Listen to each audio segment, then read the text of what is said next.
No, every time I go to start a new stream, it's so stressful because I feel like I have, oh my god, I think my voice is on again.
Hello, in case we are.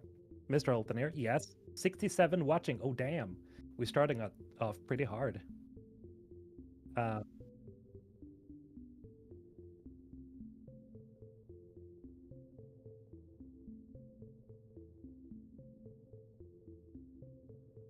Nice.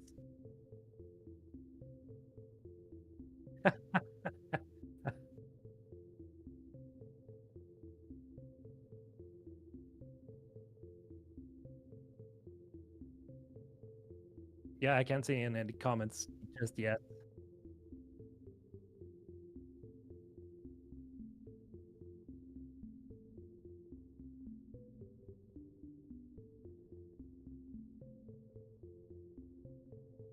Hi, hi, hi, hi. How's it going? Hi, hi.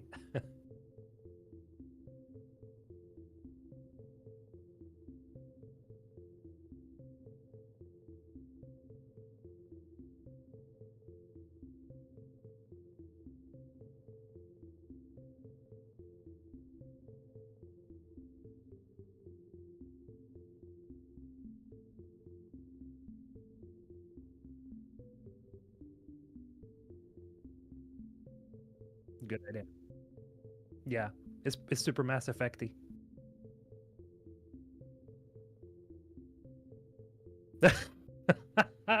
I do this Can they hear me? I every can't see stream. the Oh my god. freaking chat. What's going on? Okay, I think they should be able to hear me now. Okay. I don't. Every time I do it, it resets. Like I fixed the mic setting before the stream, and then when I go to click on the actual thing, it changes it. I have no idea why. There we go. I can see everybody. Okay. Hello, hello. I can't hear Kala. Okay. Says Jason. Is it really happening? Is it? Yes. We can hear MRHulthen, but not Kala. Okay. We can hear both now. Okay. Now they can hear you. Now they can hear you. Okay. Oh my god. Sorry. Thank you, everybody. Good stuff. Okay, we're gonna talk about Mass Effect and Exodus today. Okay. First off, did you get a chance to watch Paragon 7's video? No. I wanted to react to that, so I haven't seen that yet.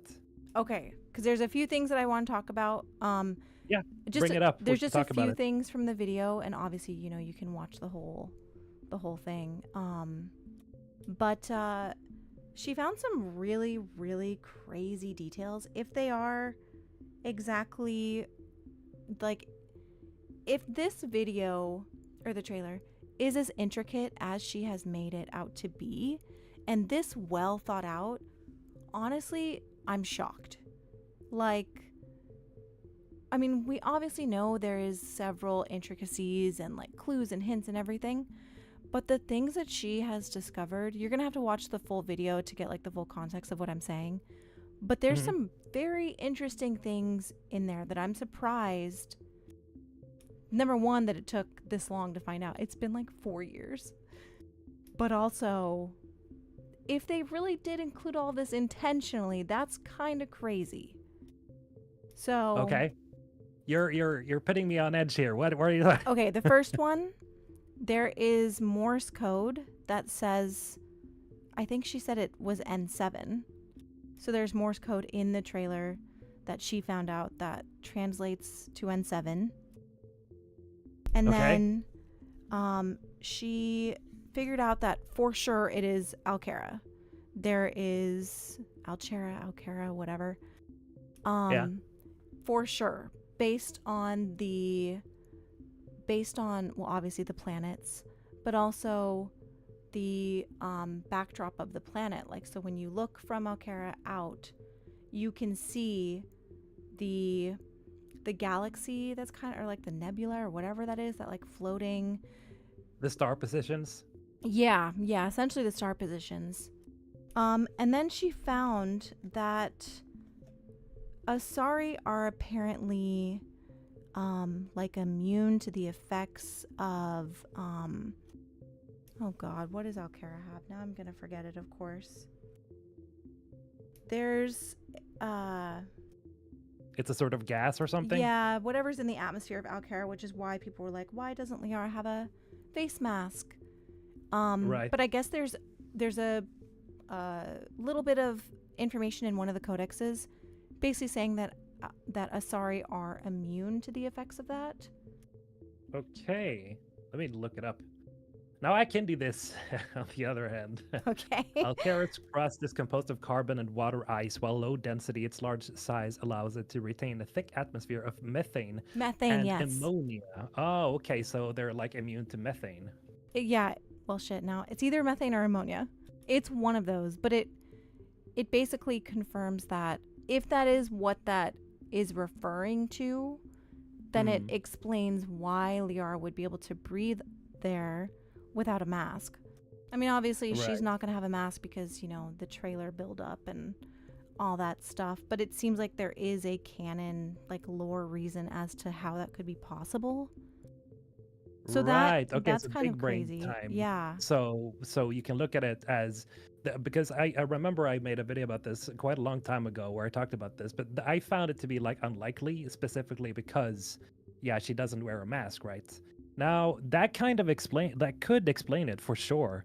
Because I haven't seen the video, I wouldn't, know you know, how far she went on that whole idea, but I could see that happening because we don't see any of the other people or the squad uh, that well. So we can only see that they seem to have helmets on, at least one of them in the middle. So it's possible, yeah, sure, maybe they threw that out as like, we can do this. That could be super interesting, and Yeah, it I turns out to think be Alcara. that's But what would that mean? I know that's the interesting implication because Gamble already said this is not a recreation of Mass Effect 2. This is, Hmm. it's very clearly not something that we've already experienced. But Hmm. why did they return to Alcara and why?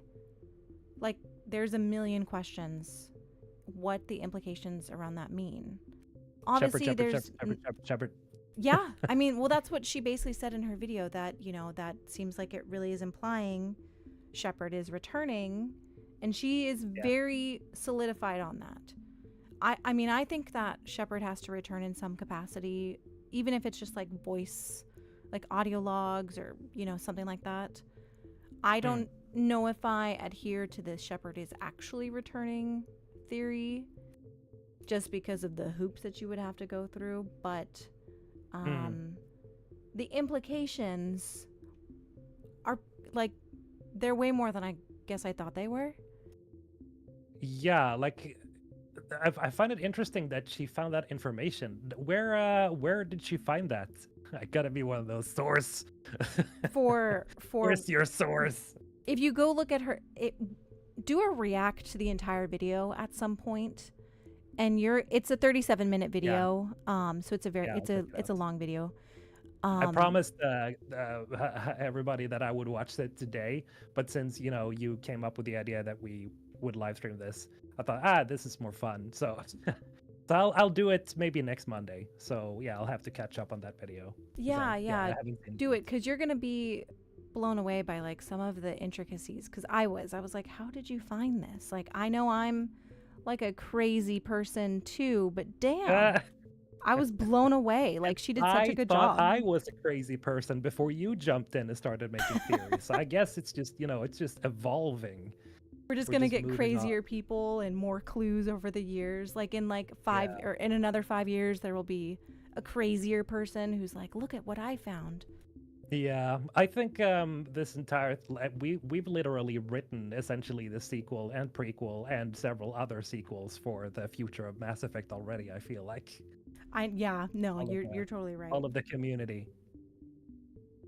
There's one more Uh, thing in her video that she also found out that was really really interesting. So I okay. guess I guess in a conversation with Legion, which I don't remember, but he basically says that the Geth are building some type of structure similar to like a Dyson sphere, I think is what it um or an Yeah, Alderson right. disc. Yeah, they built a big Dyson sphere thing. The unfortunate fact is that who was it? I think the Reapers destroyed it. If no, not the Reapers, it was the Quarians. That was what kickstarted the Reaper or the Quarian and the Geth War in Mass Effect 3 was because the Quarians invaded by destroying their big structure. Oh wow, I actually don't remember that. Yeah, I went deep on that at a point, so that's unfortunate. But what was the idea there? Basically, that clip in the trailer with the kind of star in the middle and the disc around it could be a new Geth structure. Since it seems like that's kind of what they were already building. Yeah, I mean, the likelihood is still there that they could just open that plot point again, because I guess, if the Geth survived, why would they suddenly like stop building structures that they had goals for? Because this was something that they barely got to use before the Quarians destroyed, as far as I understand it, when they started the war again. So yeah, they probably wouldn't stop at that. It would probably rebuild whatever they were building again or something more. I definitely think that the Geth are gonna have a huge role in the next game as well. I mean, we've seen, I wouldn't say tons already, but when you compare as how much we've seen so far of the next Mass Effect, I would say that we've seen enough to suggest that the Geth are gonna be back in a big way somehow. Oh yeah, for sure. And I think that totally aside from the endings and like the results of those endings, it does not matter what they do with the endings. The Geth have clearly survived and will be very important in the next game. Yeah, for sure. But yeah, that got destroyed, unfortunately. So yeah, I was on the on the train of, oh shit, can they use this somehow in the next game? But then I was like, oh okay, so it was destroyed, because I think some people from the community were like, nah, it's yep, the Quarians. Damn it, Quarians. Freaking assholes. Seriously. Yeah. Also, Geth did nothing wrong. There was something else that my friend found, Xenowriter, and there was a large quest line that was cut from Mass Effect 1 called Oculon Syndicate, and it was a quest about the underground world of the Citadel. I made a video breaking it down, and I know that I'm sure you're aware of my my N7 agent theory that I've been pretty persistent on, just kind of with the trailers. But this cut quest, Oculon obviously refers to the Citadel, and then last year's teasers we had Oculon, Nebula, and Epsilon, which were names for Mass Effect 1, and then Oculon had to do with this like underground crime syndicate and all this stuff that was cut, but it was essentially a very morally corrupt questline if you wanted it to be, which is kind of why I've always, like, since we've been getting all these trailers and stuff of Omega and Ilium, it's why I'm so like, I think the next game is going to lean into the Renegade Paragon system. It's why I think the next game is going to have like a kind of maybe like smaller scale Citadel underground crime scene vibe to it. And that's not to say that that's the only thing that the game will focus on. Obviously, we're going to go new places and, all that stuff. There's a ton out there. But I think this next game is going to pull from some of the cut content from Mass Effect 1 while also kind of returning to Mass Effect 1's roots. I mean, we saw the SFX 5, which is very clearly referencing Mass Effect 1 with the SFX before it got its name. So what do you think about that? Would you be interested in in something like that? Secret agent type thing? Yeah, absolutely. I'm absolutely certain that it's going to be some form of role in the next game. Maybe even like you start off with like a sort of secret agent story, or some form of, where you deal with different syndicates and crime lords and whatever, because you do that in Mass Effect as well, just not to the same extent. But maybe they're going to go deeper on that entire thing, because that is just so cool. Because Shepard is essentially like a mix of, let's see, James Bond, a mix of, what's his name again? The guy from 24. Oh my God, I'm trying to think. Jack Bauer. Jack Bauer, yeah. From 24, and of course, Star Trek. Like it's just a mix of different things, but the whole Spectre thing is definitely like it's supposed to be a secret agent, but I think this is going to be even more like an actual undercover thing. I'm absolutely on that train. I would love to see that happen, and having to make different choices, and you have so many choices and things that can play out, because that is really what Mass Effect is all about, and then they can maybe bring it on until the next game that comes out, and we build upon this. Maybe they like reveal that something else more sinister is behind everything. I could see that as being a huge thing. I would love that. Yeah, I think that's kind of what I'm expecting. And honestly, kind of something that I would like to see as well. I also think even if the N7 like isn't an agent, I think maybe we could be an agent of the Shadow Broker. That would be an Yeah. interesting way to include Liara in the story and, For sure, obviously yeah. reference stuff from the That's original trilogy. that's almost a little bit obvious, really, but I Yeah, like it. true. I think it's like one of the most likely scenarios of how it's going to play out, basically. Hey, Paragon is here. Damn, perfect way to kick Hey, off on Monday. Paragon, we Thanks were for doing just this, y'all. talking about your video. Welcome. We're talking shit. I'm kidding. No, but I all haven't good watched your things. video yet. Sorry, Paragon, but I will on Monday next week. I promise. Yeah, he's Cross going to my do heart. a react to it. But we were saying that it's funny that he thought when I came along that, I found some more stuff and then you came along and found some more stuff. So we're waiting for another crazier person to come around and find new stuff in like 5 Yeah. years. We're just gonna build on the craziness, create our fan game ourselves. Basically, that's gonna differ so much from what the next game is gonna be, Oh, God. and we're all gonna be laughing at ourselves in a couple of years from now. Let's see. There's a lot of comments coming in. I see. Yeah, let me see Also, if we Omega can catch for up Relay some. survived the Crucible blast.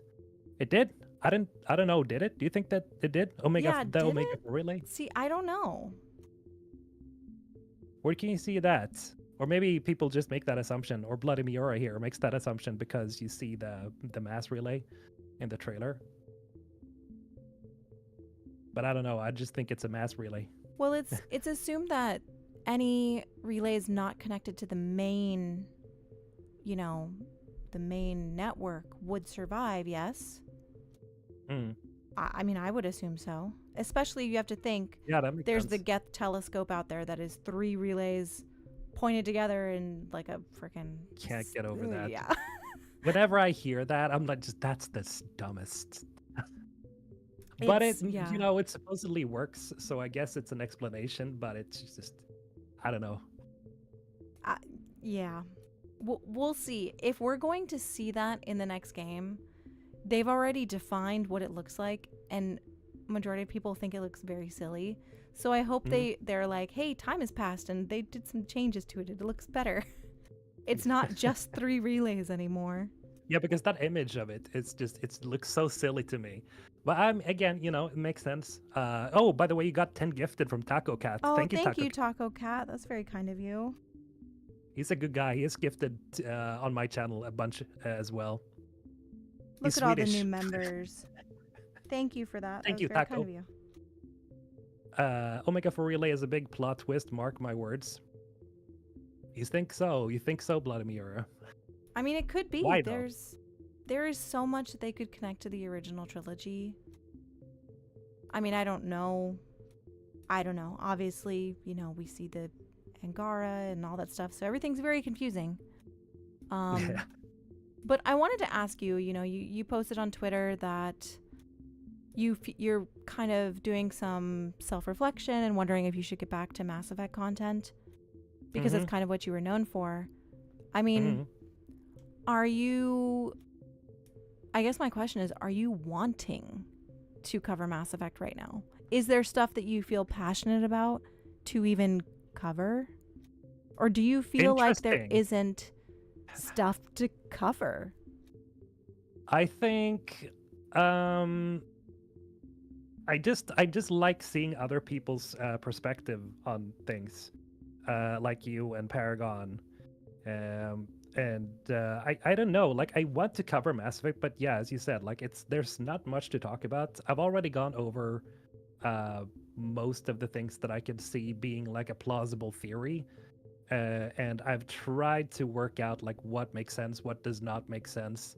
Then again, I can just go fucking insane and just shoot off shit.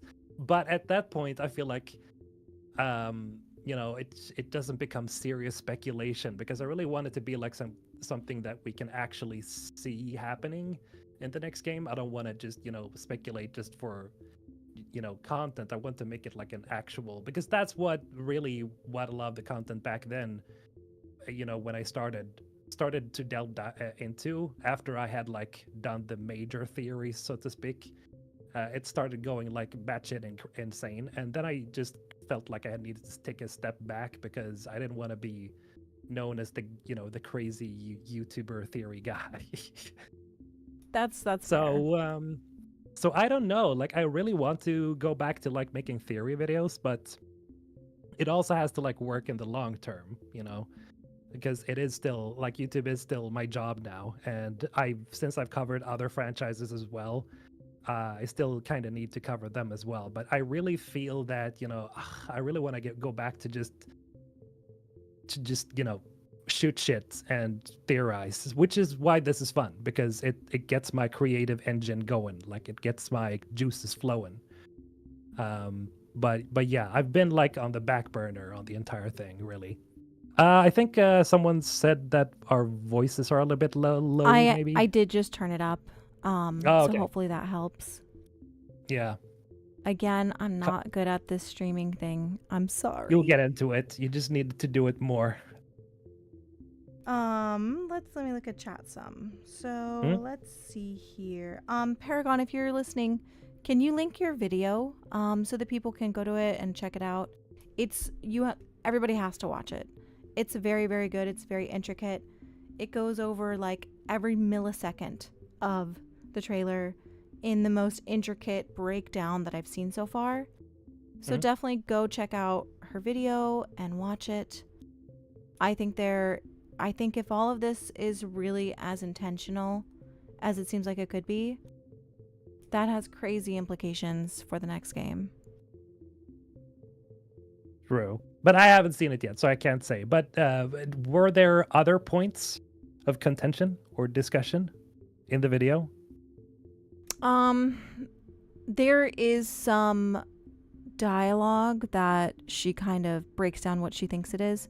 I don't necessarily know if I think that it is what she thinks it is, just because the voices are so scrambled that it's kind of hard to lean one way.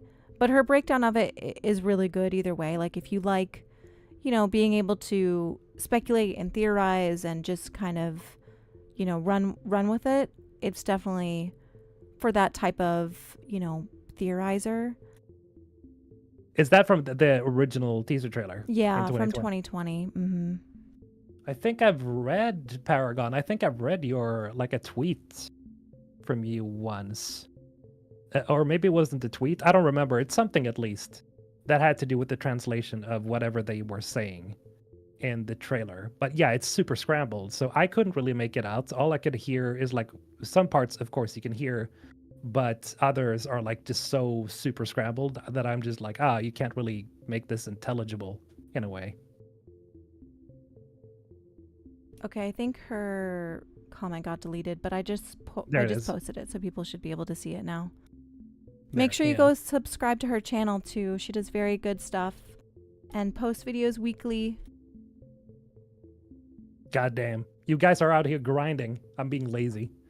Honestly, I feel like I share the same sentiment. I've been working on this like large Jardan, Geth, AI, Angara video for like 2 months now. And I have a million theories and a million, pieces of speculation, but I'm also to the point where it's so much information, and I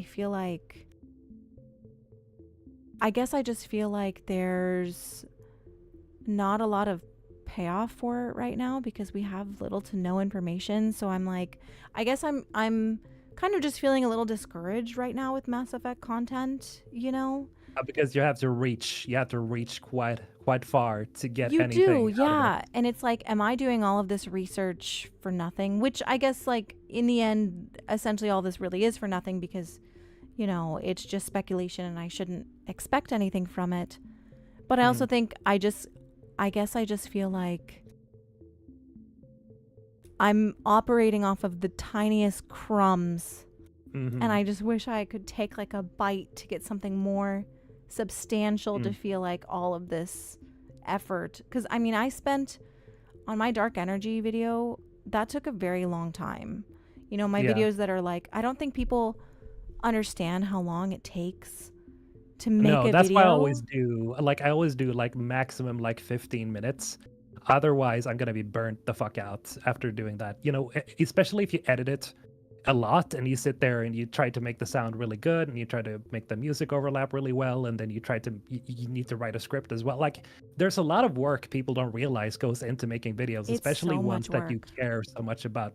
And it like sometimes it takes you not only several days, but like several work days, several like weeks, as you mentioned now with your theory video that you're working on. Like it's actually exhausting sometimes. It I is. shouldn't It complain is. though, but still it's like gee, I feel with you. But yeah, like for guys, if you want more Mass Effect content, if you want more theory videos, you gotta like the videos, you gotta like the streams, you gotta comment, you gotta say that you want more, you gotta show. Like some of you are really good at showing the love, but that is the thing, you got to show that you want more stuff like this, because otherwise creators unfortunately do get discouraged, and that's in every area on YouTube, unfortunately, because Yeah. people don't like the videos enough, they don't comment enough, they're not, sometimes as a creator, sure, it's on us because we make a video that's maybe not that engaging. I know that I have made a few of those. But it's also like, if you want more content, you got to show that you want it, because I know there are people out there that do want more content about Mass Effect that is fun, that is, exciting or engaging, but sometimes you work hard on stuff like that and just it does nothing. It just goes nowhere. Yeah, that's So, that's yeah, how I feel too. Like I think viewers really underestimate, and I'm guilty of this too. me Viewers too. really underestimate how much just a simple comment or like can really help, with the Yeah. algorithm, because we're always fighting the algorithm. Like that's really what it Yeah. is, That's it's a Absolutely battle. hate it. I hate it. Yes. And, Oh it's man. such a, the more comments and likes your videos get, the more Mm, people it's sent to. So like if you guys, do want more content and stuff like that, like, like he was saying, if you interact with the video, you help boost it, help tell, like that's the way of telling us that we're doing something right and that you're enjoying yeah. it. So, Yeah. never, if you watch a video and you love it, just you can leave an icon. Like I have several regular viewers who just leave an emote as a comment. And I'm Right. so thankful for that. It's very simple, but it's enough. It helps boost the algorithm. Like I said, the algorithm is evil. We all have to fight against it.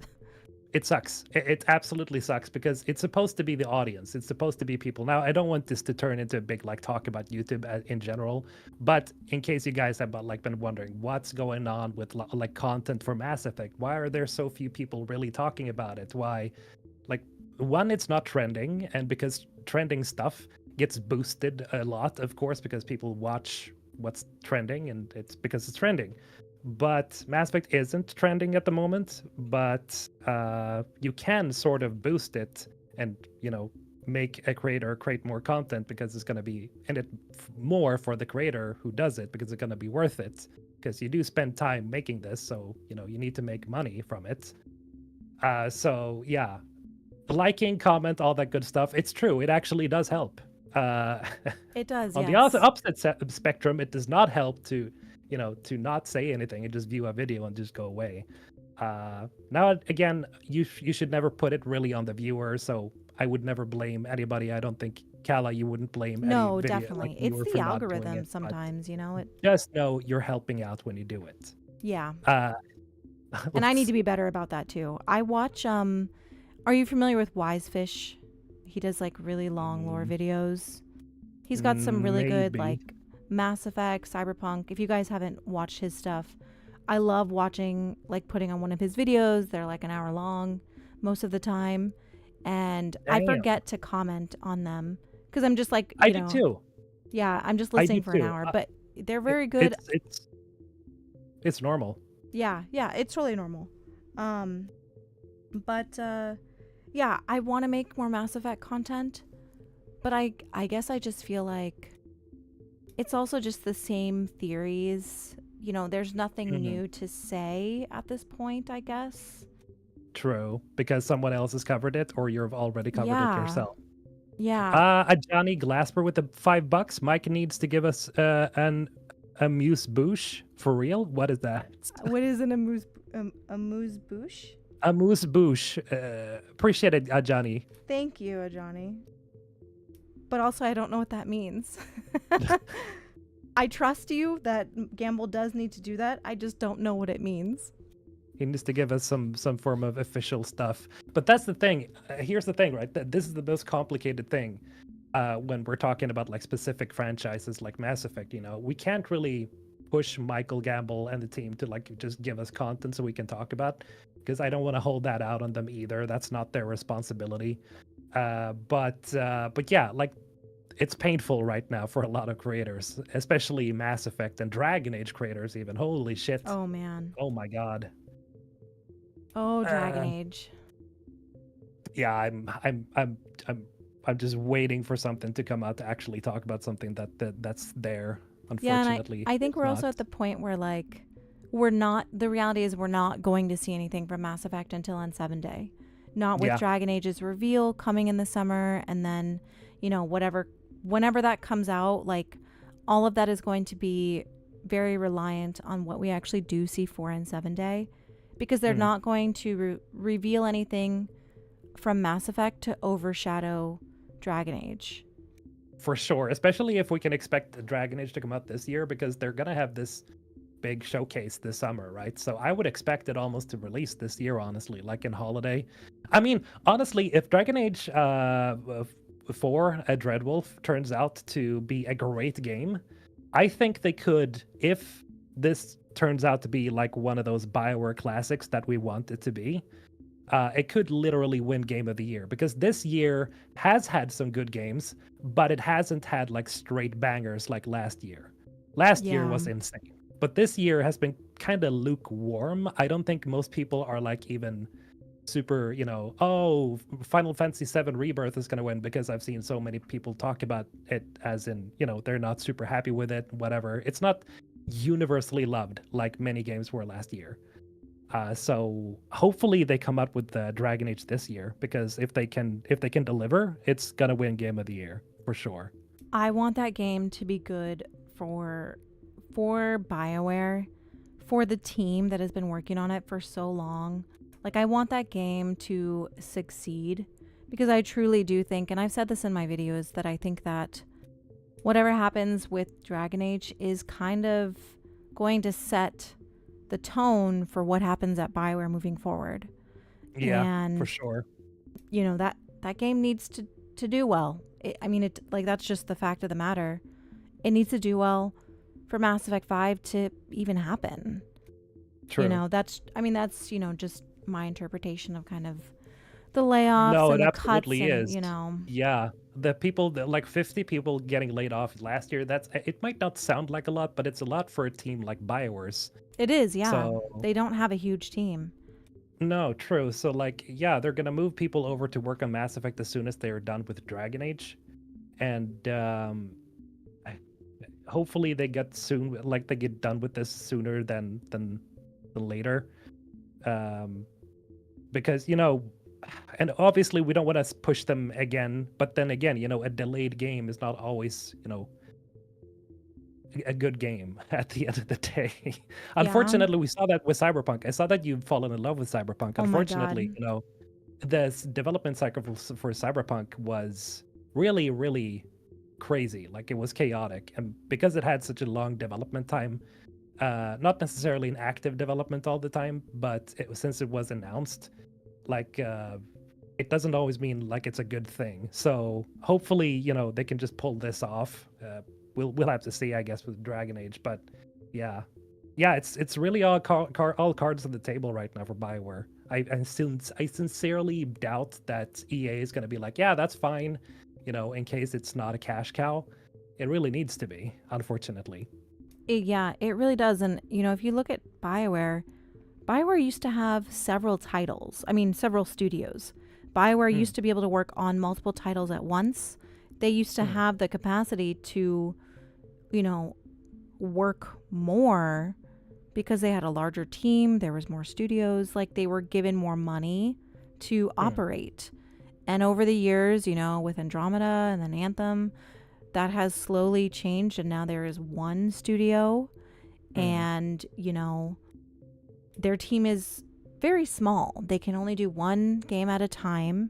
I mean, obviously we mm. know that there's a small core team working on Mass Effect 5 right now, but This that's small, it's like yeah, teeny tiny. It's all it's it's all the small. leaders. So I want the studio to do well because, I want to see I really hope that after Dreadwolf comes out, some of the writers for Dreadwolf will move over to Mass Effect 5, Mm. like Patrick Weeks and oh my gosh, what is her name? She wrote for The Citadel. There are some veteran writers who wrote for the original trilogy, who are still there. They're working on Dragon Age. And I hope that, like Matt Rhodes, who is the art director for Dragon Age right now, he was the main concept artist behind, him and Derek Watts kind of really established what the original trilogy looked like. I would love to Yeah, see the him style. also move over to Mass Effect 5. Mm. And yeah, I want it to do well. I never want a studio to close, especially in like the current gaming landscape, which is hellscape as of right Yeah, now. So yeah. I hope it does well. I hope Dreadwolf is received well, and Mm. I hope that it means good things for Mass Effect moving forward. Yeah, the more they can earn from Dreadwolf, the better for Mass Effect. Honestly. Oh, By the way, Cage. you got 5 gifted. Yeah, Cage Nephilim. I'm so sorry. It's hard for me to look at chat because I don't know how to use OBS, so I'm like afraid I'll of keep an eye out. clicking off of it. Um, thank you, Cage. It looks like there's 5 gifted members, and then Johnny says, "I pre-ordered Cyberpunk and never refunded." Okay, I just want to Good on you. say very quickly, if you guys have not played Cyberpunk with all the controversy and the state of the game, I totally understand. I was like that as well. But now is the perfect time to play. The Phantom Yeah. Liberty DLC, the game has been patched, it's been heavily updated and fixed. I love that game. And I think that I played that game and it just made me think about Mass Effect 5. It does. It totally does. It It so does, especially with like the Geth and the Angara and the Jardan, like all those like what is an individual? What is a soul? There's so much. There's so like that retrospective that sci-fi can really explore. yeah. Cyberpunk does an amazing job of it. I'm obsessed. Like Yeah. I'm so knee deep in it. So if you guys haven't played it, play it. It's totally worth it now. It's so good. And It's again, it made me absolutely just worth it think if about you have a Mass Effect. 4090. What's that? It's absolutely worth it if you have a 4090. I tried it out the other day. I was like, holy shit, this I have game a is insane. 3070 and I did okay. That's good. I did oh. Well, I bought it pre-made. I know nothing about computers. um but I didn't have any issues. The only issue that I ran into, and this actually pissed me off, and I went and replayed it, but my first playthrough during all of the end scenes, nobody's mouth was moving when they were talking. Oh no. That was so like all of the saved clips I have too, no one's mouths are moving. Oh god, it's irritating.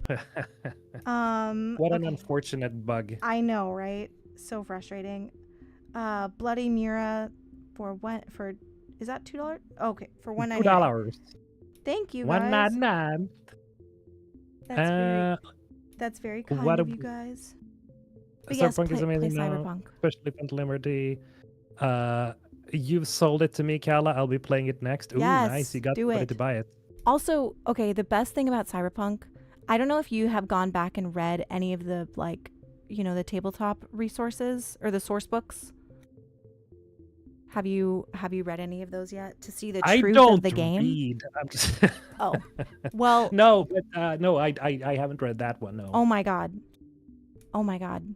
The game that you play is like, I can't say cuz I don't want to spoil anybody, but when you play the game and then you take a step back and you read the source books because they're based off of these books and those books are canon, and then you replay the game again, your mind is going to be blown. I'm on my second playthrough and I've been reading through the source books that like covers some of the things in the game, and I love games with like really really intricate lore and like really crazy world building that makes you think and question, and Cyberpunk is probably some of the best.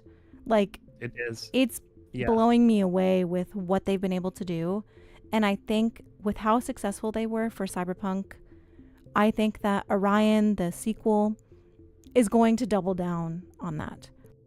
And I Yeah. think they're going Hopefully to they work. learn their lessons after Phantom Yeah, Liberty as well, yeah. because that is the state which you release a game. Like, that is really what what Cyberpunk 2077 was supposed to have been. It's Phantom Liberty. Like, it completes the game.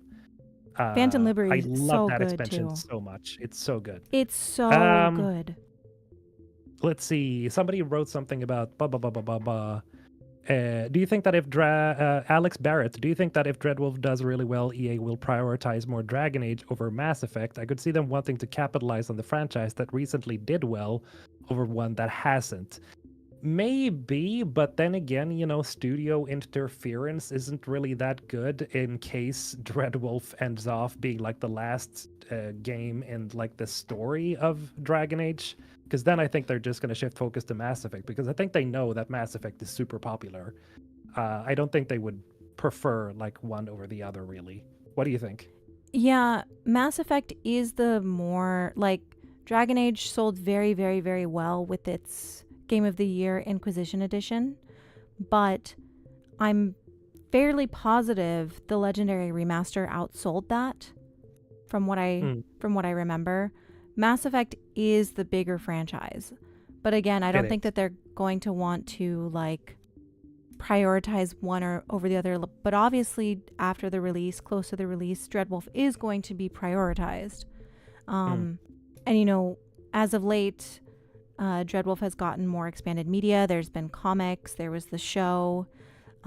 They've written the short stories on the website and stuff like that for for Dragon Age Day.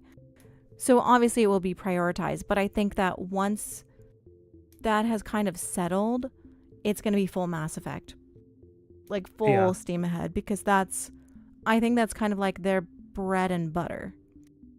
Yeah, it is. I really think so. Like, Dragon Age is, but I still think that they're gonna still try to do something in the style of Dragon Age. Who knows? Maybe they're gonna do a sequel to Dragon Age Dreadwolf after the next Mass Effect, because they need to have some form of plans ahead, right? They can't just stop with Mass Effect and then be like, yeah, okay, I guess we're just working on Mass Effect now. They really, they really should still have another franchise in their books like Dragon Age, so they can like go in between, I guess. But then again, who knows, if the next Mass Effect game kicks off a new series, then maybe they should focus on that. Who knows? Bloody Miura donated $5 again. Oh, thank you, Bloody Mira. Let's see. The Mass Effect, what is it ultimately? How is Massive Effect going to shape the races of the galaxies, and what do you think the ending is? Oh, that's a difficult question. That's too a hard loaded to answer. question. You We guys have got no the next idea. 5 hours clear so we can go deep into this. Yeah, sure. What is Mass Effect?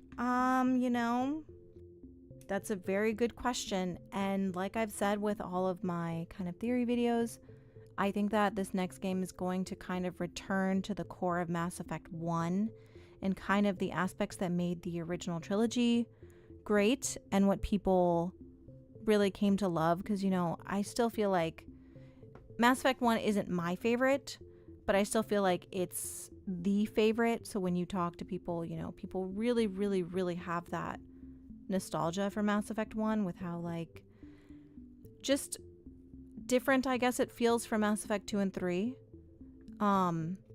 So I guess we'll kind of see what that actually means. Does that make sense? Yeah, sort of. You got 5 gifted again. Oh, thank you, Ragna. Damn, you're getting rich up over here. God damn it. Thank you, I'm guys. jelly. I need it. I have to have my fence repaired today, and it's so expensive. God damn. True. Keep gifting, guys. Horizon is the only other game that has made me put away Mass Effect for a long period of time, but even then I still find my way back to Mass Effect. Horizon, huh? Did you play Horizon? No.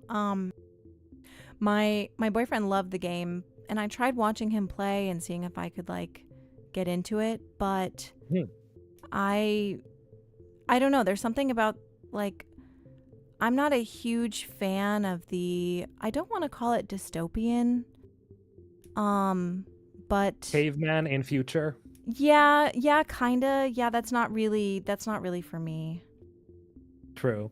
Yeah, I get it. I wasn't like I like fighting the big mech animals, but other than that, I feel like most of the stuff in the game is kind of superfluous. There is some cool things they do in the first game. I feel that like builds up the mystery. It feels kind of a little bit like, you know, it's very sci-fi-esque, of course, and so they like have a cool origin for where it all began, and it's kind of like Terminator, and it has like this feeling of Mass Effect at times. They even have some soundtracks that sound very Mass Effect-esque. But yeah, like it's not really the same at all. But it's you know, it's pretty cool. I still love, not love, but I like the games a lot, both of them. Yeah, Lorenzo, welcome. it looks really good. I also am not the type of person who just plays new games.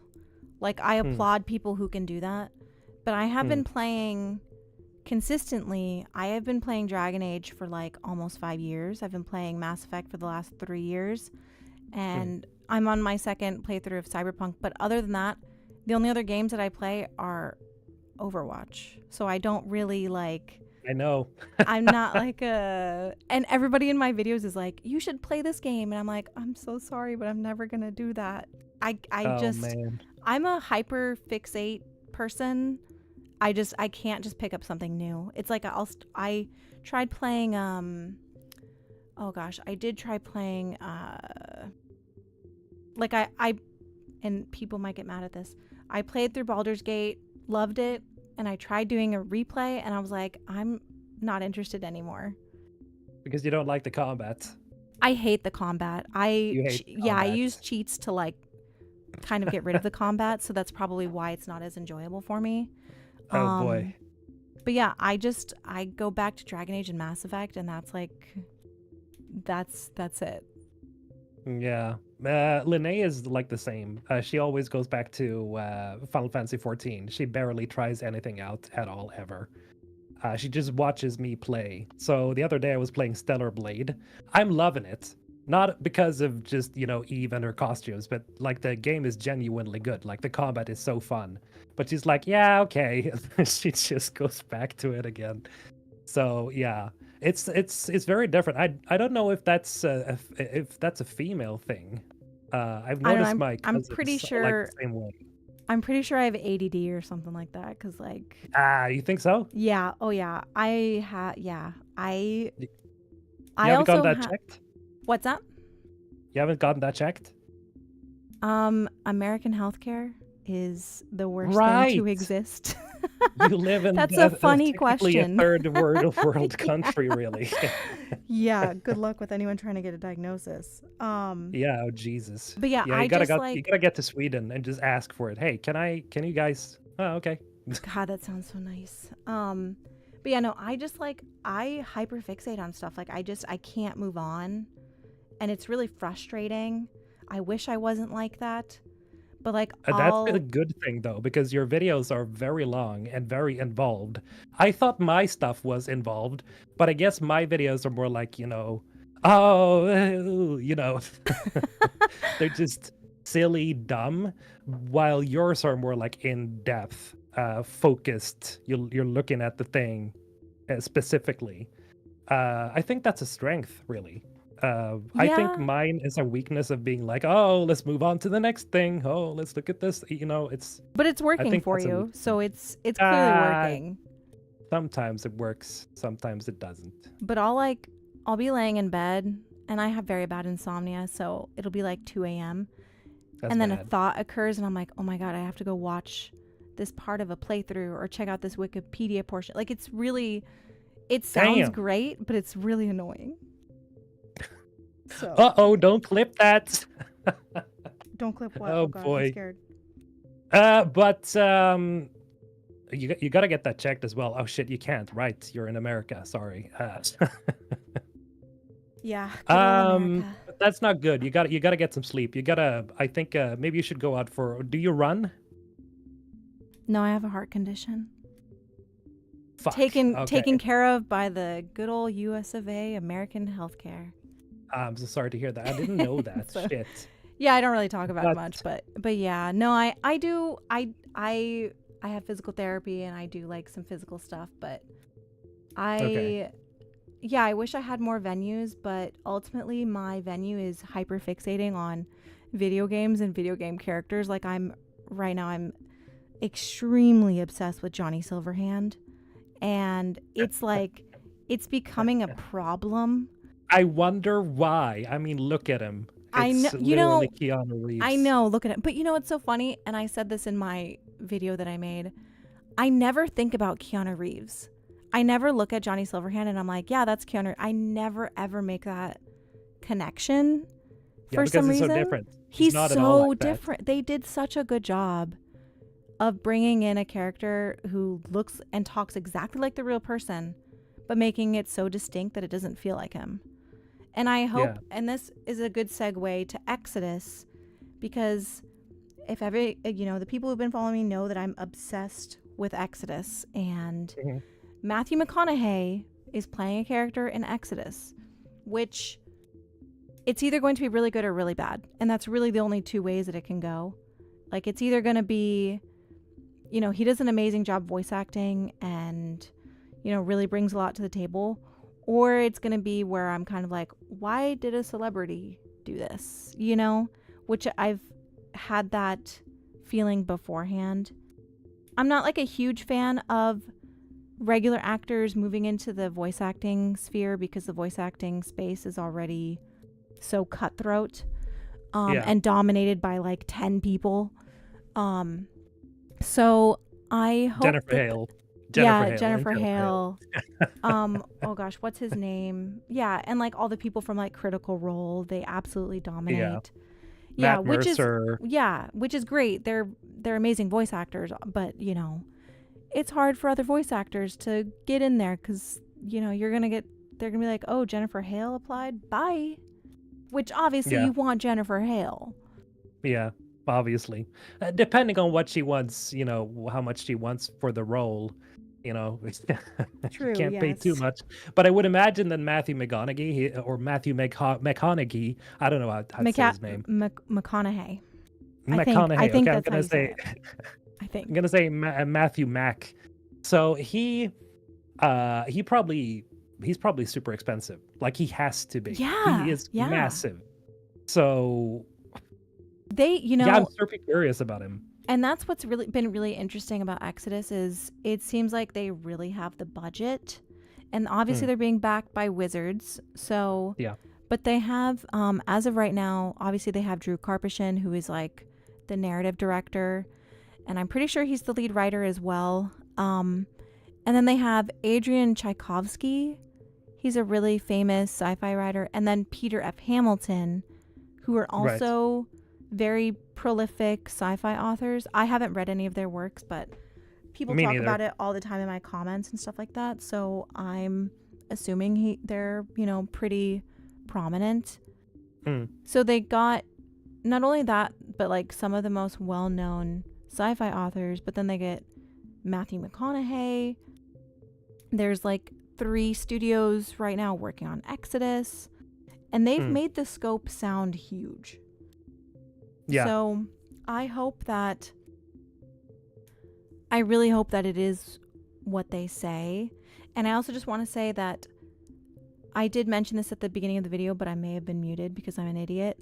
But they did release in their Q&A video, there is some music in the background, and the last like 10 seconds especially are very, very, very good. I love the music in the background, and for those who have heard it, I'm sure it sounds like Mass Effect. And to me, it sounds like Sam Hulick. That's absolutely who it reminds me of. Obviously, it may not be, but it sounds like I'm gonna Sam's email work. him because I've talked to him a couple of times. I have too. He And actually helped I me almost with asked getting. him. Sorry. I was just saying, I almost asked him. Like, I almost asked him on Twitter, and then I was like, maybe I shouldn't do that. Yeah, because you don't want to like break any NDAs and stuff. Yeah. But yeah, like it does sound a little bit like him. So it wouldn't surprise me if they were like, yeah, okay, we can use Sam's music or Sam for the soundtrack, or at least partly, at least because it was like a collaborative effort between him and who was it? The other guy? What's his name again? Jack Wall. Yeah, right, Jack Wall. And then we had Sasha something. I don't remember his last name. There was a few other 3. contributors. Yeah. So, but Sam has a very specific sound for sure. I see people talking about Wizards of the Coast. The thing is, right? As far as I could tell, what's the guy who is the CEO again over?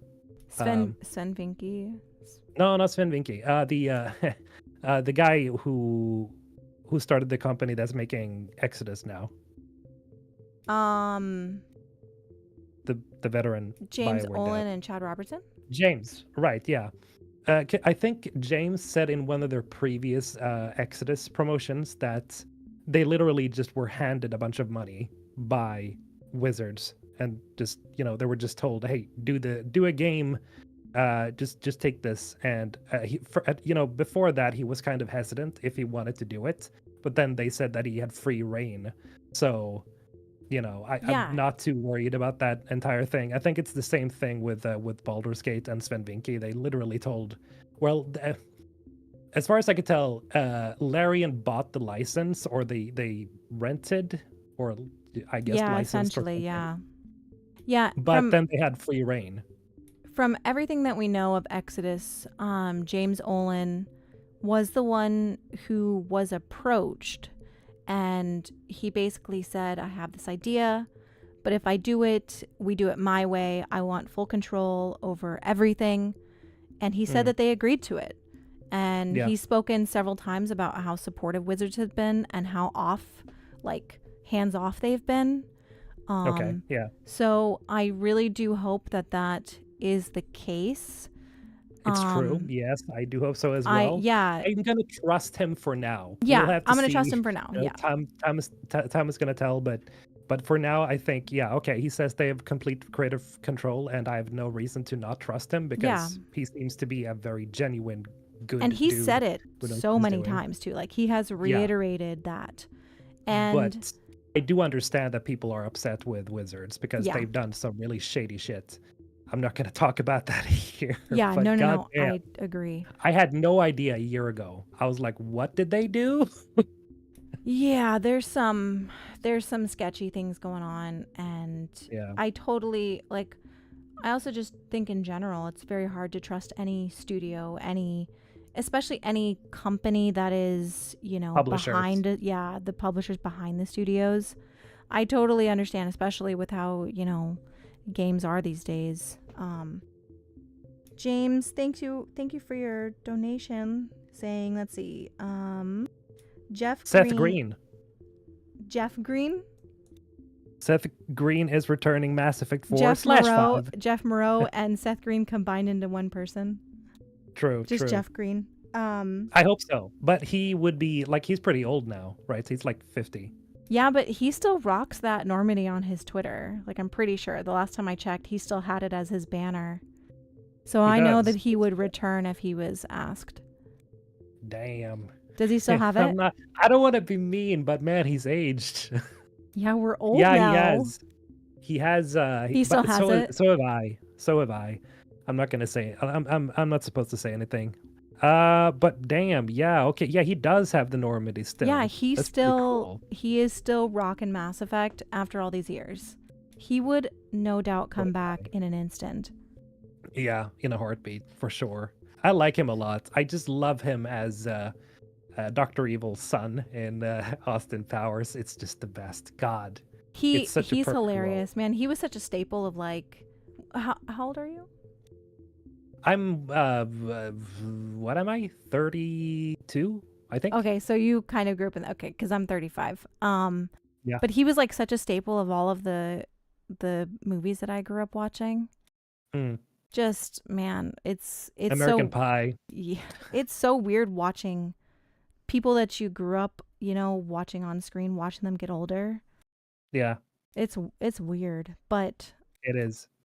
yeah, I would love to see him return. I mean, as far as the next game, I have no idea what to expect. We saw the 2819 in the teasers from last year, and the 2018 was the final reveal in the three parts of the trailer that was revealed at the N7. Mm. And I when I saw that, I was like, oh, okay. I don't want that, but okay. What do you mean? Well, the 2819 is Andromeda's timeline. That's Ryder's timeline. And Oh, yeah. So, right. yeah, yeah. So when I saw that, I was like, oh, okay. Ew. No, I'm kidding. So yeah, I'm kind of split on what I think there, you know. I've seen people say like, "Ah, Mr. Holton, you're just being a fence sitter." But really, like, I have no idea what's for the best for the future Me because neither. we've all seen what nostalgia baiting and nostalgia stuff can do if you just let it go and you just go with this. Oh yeah, Shepard returned. Oh, how? We don't know. Is Shepard is just back. We're back in the Milky Way. Somehow the Reapers survived. You know, all that kind of stuff. Like you have to tread a very fine line, and you don't want to retread the Andromeda situation again. But for people who have been in the know, you know what happened during Andromeda's production. It was not just a simple production. Just devs were flying everywhere. It was like a complete shit show. It does not seem that way this time. So really, Andromeda could have turned out to be an excellent, amazing game. It's just that the whole development for it was just shoddy as hell, as far as I could tell. Yeah, and I also just want to So say, like, I don't hate Andromeda by any means, and I've said no, this a million times. I just would rather focus on the original trilogy timeline. I think any yeah, jump to 2819, I don't know. I just have so many reservations about that being the case if that is what happens. mm, So we'll have to see. I mean, but them showing that date obviously has major implications. We saw an Angara, we saw the 2819, which mm, was the year that Ryder, wakes up out of cryo. So yeah, I mean, it has very big implications. And mm. there's also the timeline, you know, what I think is 2190 in the mass relay clip at the bottom. You Mhm. know how it says 11790? I think that's 2190 a few years after. That's Oh, my I hope so. that's my Oh, I hope wish. so. Yeah. That is the That's greatest my wish for wish. all the trilogy fans. Just please go back. Yeah, I really just want to go back to the original trilogy. And I feel like Andromeda does deserve a sequel. It does deserve something. I just Yeah. don't know if now is the time for that. I think No. that's my issue with it. Is I feel like right You now, brought up a good point last time we did the N7 day stream, and that is that they have literally done no merch on Andromeda yeah, whatsoever. they don't. Nothing. Like there is maybe one or two. Like they don't promote the merch over on the Bioware Gear store, and I should know because I'm a partner or ambassador or whatever. So I haven't seen anything about Andromeda. Everything is literally just Mass Effect 1, 2, 3. And then, of course, we're leading up to Dragon Age now, so they've started promoting Dragon Age products. Then again, the Bioware Gear Store is a separate entity, but they're still the Bioware Gear Store, so they're They definitely still in work with the contact with team, Bioware. yes. That yeah. Yeah, so I sincerely doubt that Andromeda is going to play a huge role. But I think this game is going to tie into Andromeda somehow and maybe explain some of the mysteries that we still have unanswered in Andromeda, like, uh what the individual that made the Benefactor. Andromeda mission possible. Yeah, the benefactor. I think that could possibly be a thing that they delve into, and we're gonna see some connections there. But I don't think it's gonna be like, oh, we're gonna go connect the Milky Way with Andromeda somehow, because that would be like I can't imagine how they would do that. I've done a timeline before, but as I mentioned, like I think it's gonna be like a, oh yeah, this is how that happened. This answers this question you had, and then possibly we could get an Andromeda sequel in the future after this game. Yeah, Maybe. I think that's kind of where I'm leaning. And obviously, Andromeda is canon. Like anybody who says it isn't is just silly. It's canon. Mike Gamble literally was a producer on it.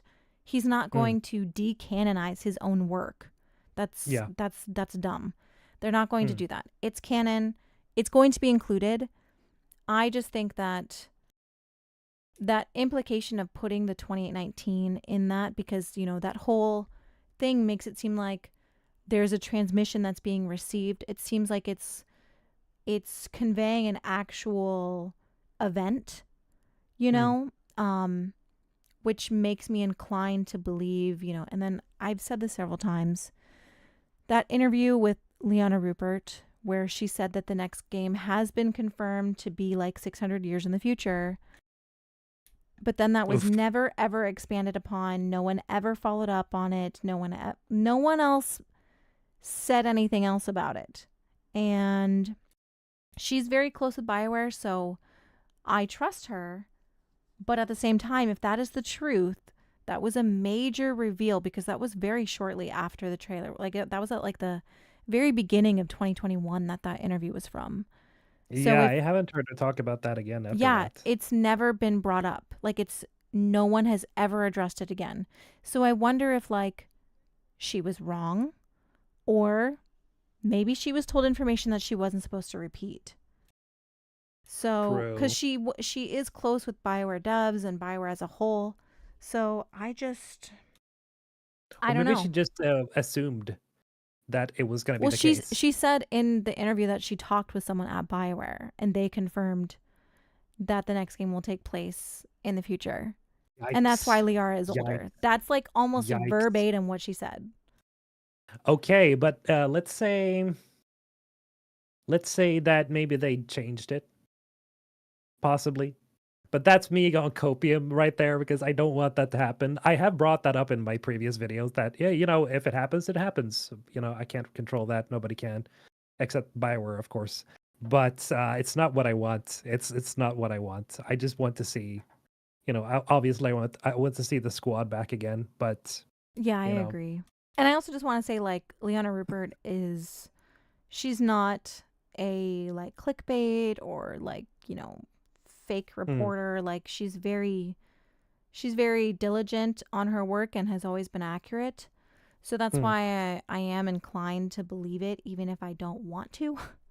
yeah, um, so I love you, Liana, but you're lying. yeah, like I love you, but I refuse to believe this is true. She's very, very nice. She's very nice. And I try not to bring up her interview a lot because I don't want people to get mad at like her, because you know how gamers can be. Yeah. But if that's true, I don't know how I feel about that. I don't necessarily think it is true, but again, I mean, it could be. We know next to nothing still. Yeah. It could be that they were still in early discussions. So that could also be just simply it, because they're still like in pre-production, and they just have a small team working right now because everybody's been moved over to Dreadwolf. Mm-hmm. So yeah, I still think it's, I think it's possible that we're gonna get the game like what Jeff Grubb said, like 2029 possibly, because I do think that too, yeah. yeah, I believe Jeff. That's the honest truth. Like he has been a pretty reputable source, or he has had sources that were pretty reputable before. So I'm inclined to believe him. I don't want to believe it, but we're probably going to get it sometime around 2028, 2029 if we're being realistic here. Especially if we consider that that early talk that Liana mentioned was very early talk. So, especially with all the focus has been on the trilogy. Musa Stone gave you what's it? 420? 420. You guys should You start your guys own should game start your own studio. game studio. Yeah, sure. You guys just pay us a lot I of know, money right? and we'll do it. We're just gonna start hiring people and we're gonna do it. We're gonna make a fan game I have no with experience Mark Muir and whatsoever. Jennifer Hale. I'm gonna take care of that. I'm just gonna go on a hiring spree and just getting, 200 people and just make a fan project of Mass Effect with all the voice actors. That's how we're gonna do it.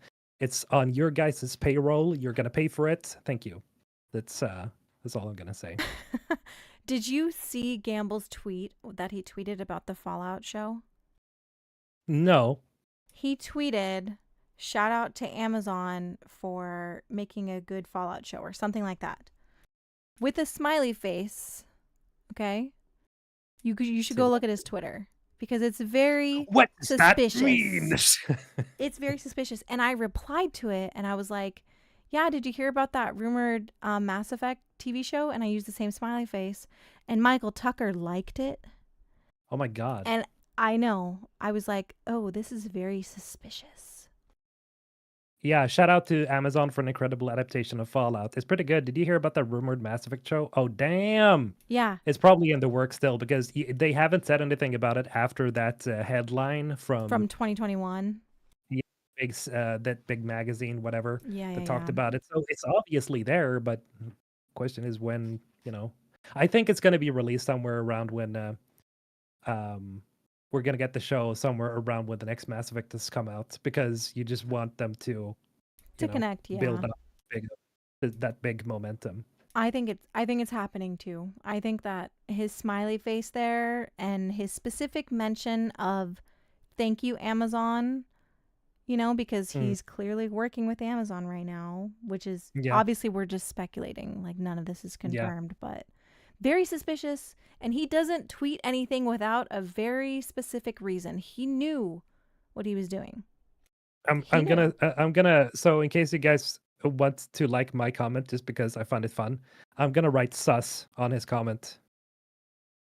There we go. Perfect. Because it is sus. Very sus. How dare you, Michael? He is a sus person. But He is really, incredibly sus. after everything with the Fallout show, with how good it has been, with how good The Last of Us was, I think that we are finally at a place where like they're figuring out how to do adaptations. Like even Halo season 2 has been better than season 1. It's not as good as it could have been, but it's not as I bad haven't as seen it. season 1. It's better. It's Okay. better. It's still not what the show could have been, and that's honestly such a bummer. Mm. Um, but it's better. And I think that, I think Fallout sales like dramatically increased after the show, and the same thing happened with The Last of Us. It really rejuvenates the game and the franchise, and I think that's the It's so perfect many new thing for the fans. next game. Yeah. Insane. Have you seen the viewer numbers on Dan's latest videos? He made a video where he like talked about the 10 most cursed choices in Fallout 4. I was like blown away by the amount of views that got. It's Let me like go look. over 150,000 or something. I was like, holy shit, that's probably a lot of new fans that are Yeah. playing Fallout 4 Well, now. So Wisefish made a video going over the lore in the vaults, and his mm, video like took off. every vault from Fallout, full Fallout vault lore. Yeah, there was another guy as well who talked about vaults as well. That also just blew up. Yeah, 2 It's weeks just ago, and it, insane. it has 1.6 million views. That's insane. But then That's again, it's like awesome. almost 2 hours long. So that's a Yeah. lot of work that went Yeah. into that. I love watching his videos. Like I don't even play Fallout, but I have been watching this video cuz that's all I do is Yeah. I just listen to game lore while I'm like painting or whatever. Um and yeah, his videos are really good. He totally deserves all of those views, but Yeah. it's crazy the impact that these shows have had on these games. And obviously the Legendary Edition revitalized the franchise and the fan base again. And I think that it's going to need another push if this game really is that far out. They're going to need something like a show to do that again. Yeah, it's definitely like yeah, that would be the smartest way actually, that they release the show before the game, because you really want to boost those legendary edition sales. The legendary edition already sold pretty well, but like getting a lot of new fans into Mass Effect would be amazing before the next game comes out. But then And the again, problem, oh no, go ahead. sorry. No, no, no, you go first. I was just going to say, but the problem with that is that you run into Shepard nostalgia again. If you have a bunch of people who have Mm, just played the original trilogy and want more Shepard, like people like mm. me, like Bon, who just recently played, we played with the Legendary Edition, and even we're still like, Shepard, hello, I miss you.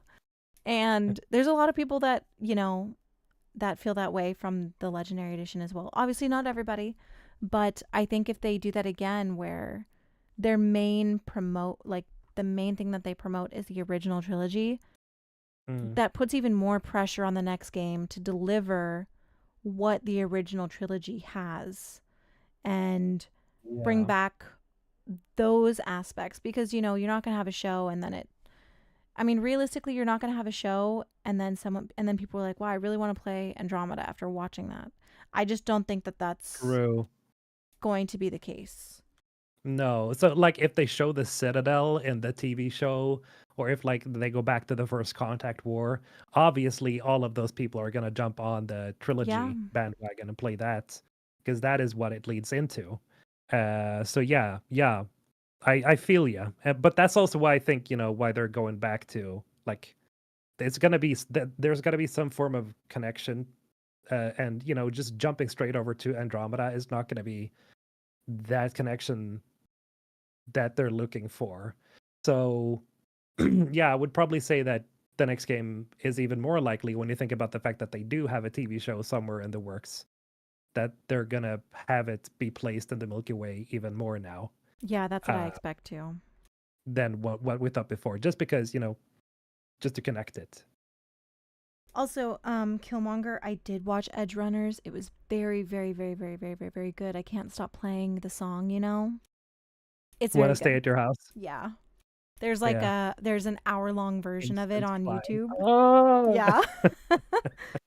there's the hour-long version of it on YouTube and I just, sit there in my feelings. Those Um feels with a also blanket. also Southern Locust. Yeah, I agree. I don't think they're going to shaft Andromeda. Like I've said, Gamble was a producer on Andromeda and he's leading the next Mass Effect. There is no way that they are going to be like, oh, this isn't canon because of everything that happened with that game. All the Yeah. devs that lost their jobs, the studio that closed, like Mm. that is a wound on BioWare. And the only Yeah. way that they can approach that moving forward is to help repair the wound. Like that's it. That's the only Redemption way. story. Yeah. They need to Cyberpunk route. Woo. exactly. They got to, fix it. And I think that they're going to do that with the Jardan. I think that Right. Jardan have a million connections that they could have to the Milky Way galaxy. And that um there's a comment in Andromeda where Ryder is talking to the museum curator, Mhm. and they're talking about if the Angara ever left the Helios cluster. And Ryder's basically like, do you think they could have ever made it to the Milky Way? And she's like, yeah, maybe. And I think that right there in itself is opening up a major possibility that the Angara were elsewhere. I don't think they Right. needed to just be in the Helios cluster or whatever. So yeah, I don't think that Andromeda is going to be abandoned by any means. I think that it will be Oh, we also saw included. that Angara, right? Yeah, we The also saw Angara that as well. Angara. Um, But I'm on the train that is actually the thing you just mentioned. What are they called again? Jardan. I think that the Jardan are actually Angaran. They are the original form of what the Angaran were because they're literally just cloned bodies. Spoiler, but that's what they are, right? When you spoiler find for a game it's a that fucking came out old game 7 by years now, ago. guys. Come on, stop. Yeah, so they're literally like clone bodies. So for some reason they were cloned or something, so or created from scratch genetically. So okay, who created them for what purpose? Instantly, I thought, okay, clones. That is what they are, and you just swap bodies. They are body swappers, and that's why I think that Angara that we see in the bar is a Jordan, uh, trying to tell Liara something. I'm assuming that's my theory. Yeah, that's something. Dyslectic mini painter with $5. What if they follow the show follows Alec Ryder before they leave? Is that a story that anybody wants? And there is a story. There's a book about Alec Ryder before the initiative. So that story kind of already exists. So if you haven't, check out the books. They are very good. Like even the ones from Andromeda, the I want to say Deception, but I know that's the one that's like basically non-canon now. Mm, I think there's is there 2 Andromeda books or 3? Anyways, they're I don't very know. good. I don't read. Oh, well, you're missing out because there's some very good stuff in there. There's this whole like AI plot with like an evil AI that was like went murderous and was killing people, and they had a piece of the SAM kernel. Yeah. There's some really, really interesting stuff in the books, honestly. If you guys have not read the Mass Effect books and comics, they are very, very good. Hmm. There is one book that I would not recommend. It's been heavily retconned, so it's really not worth reading. And I'm pretty sure that's Deception. It's the one with the purple cover. But all the other books, very, very, very good. Comics are pretty good as well. Yeah, they're very good.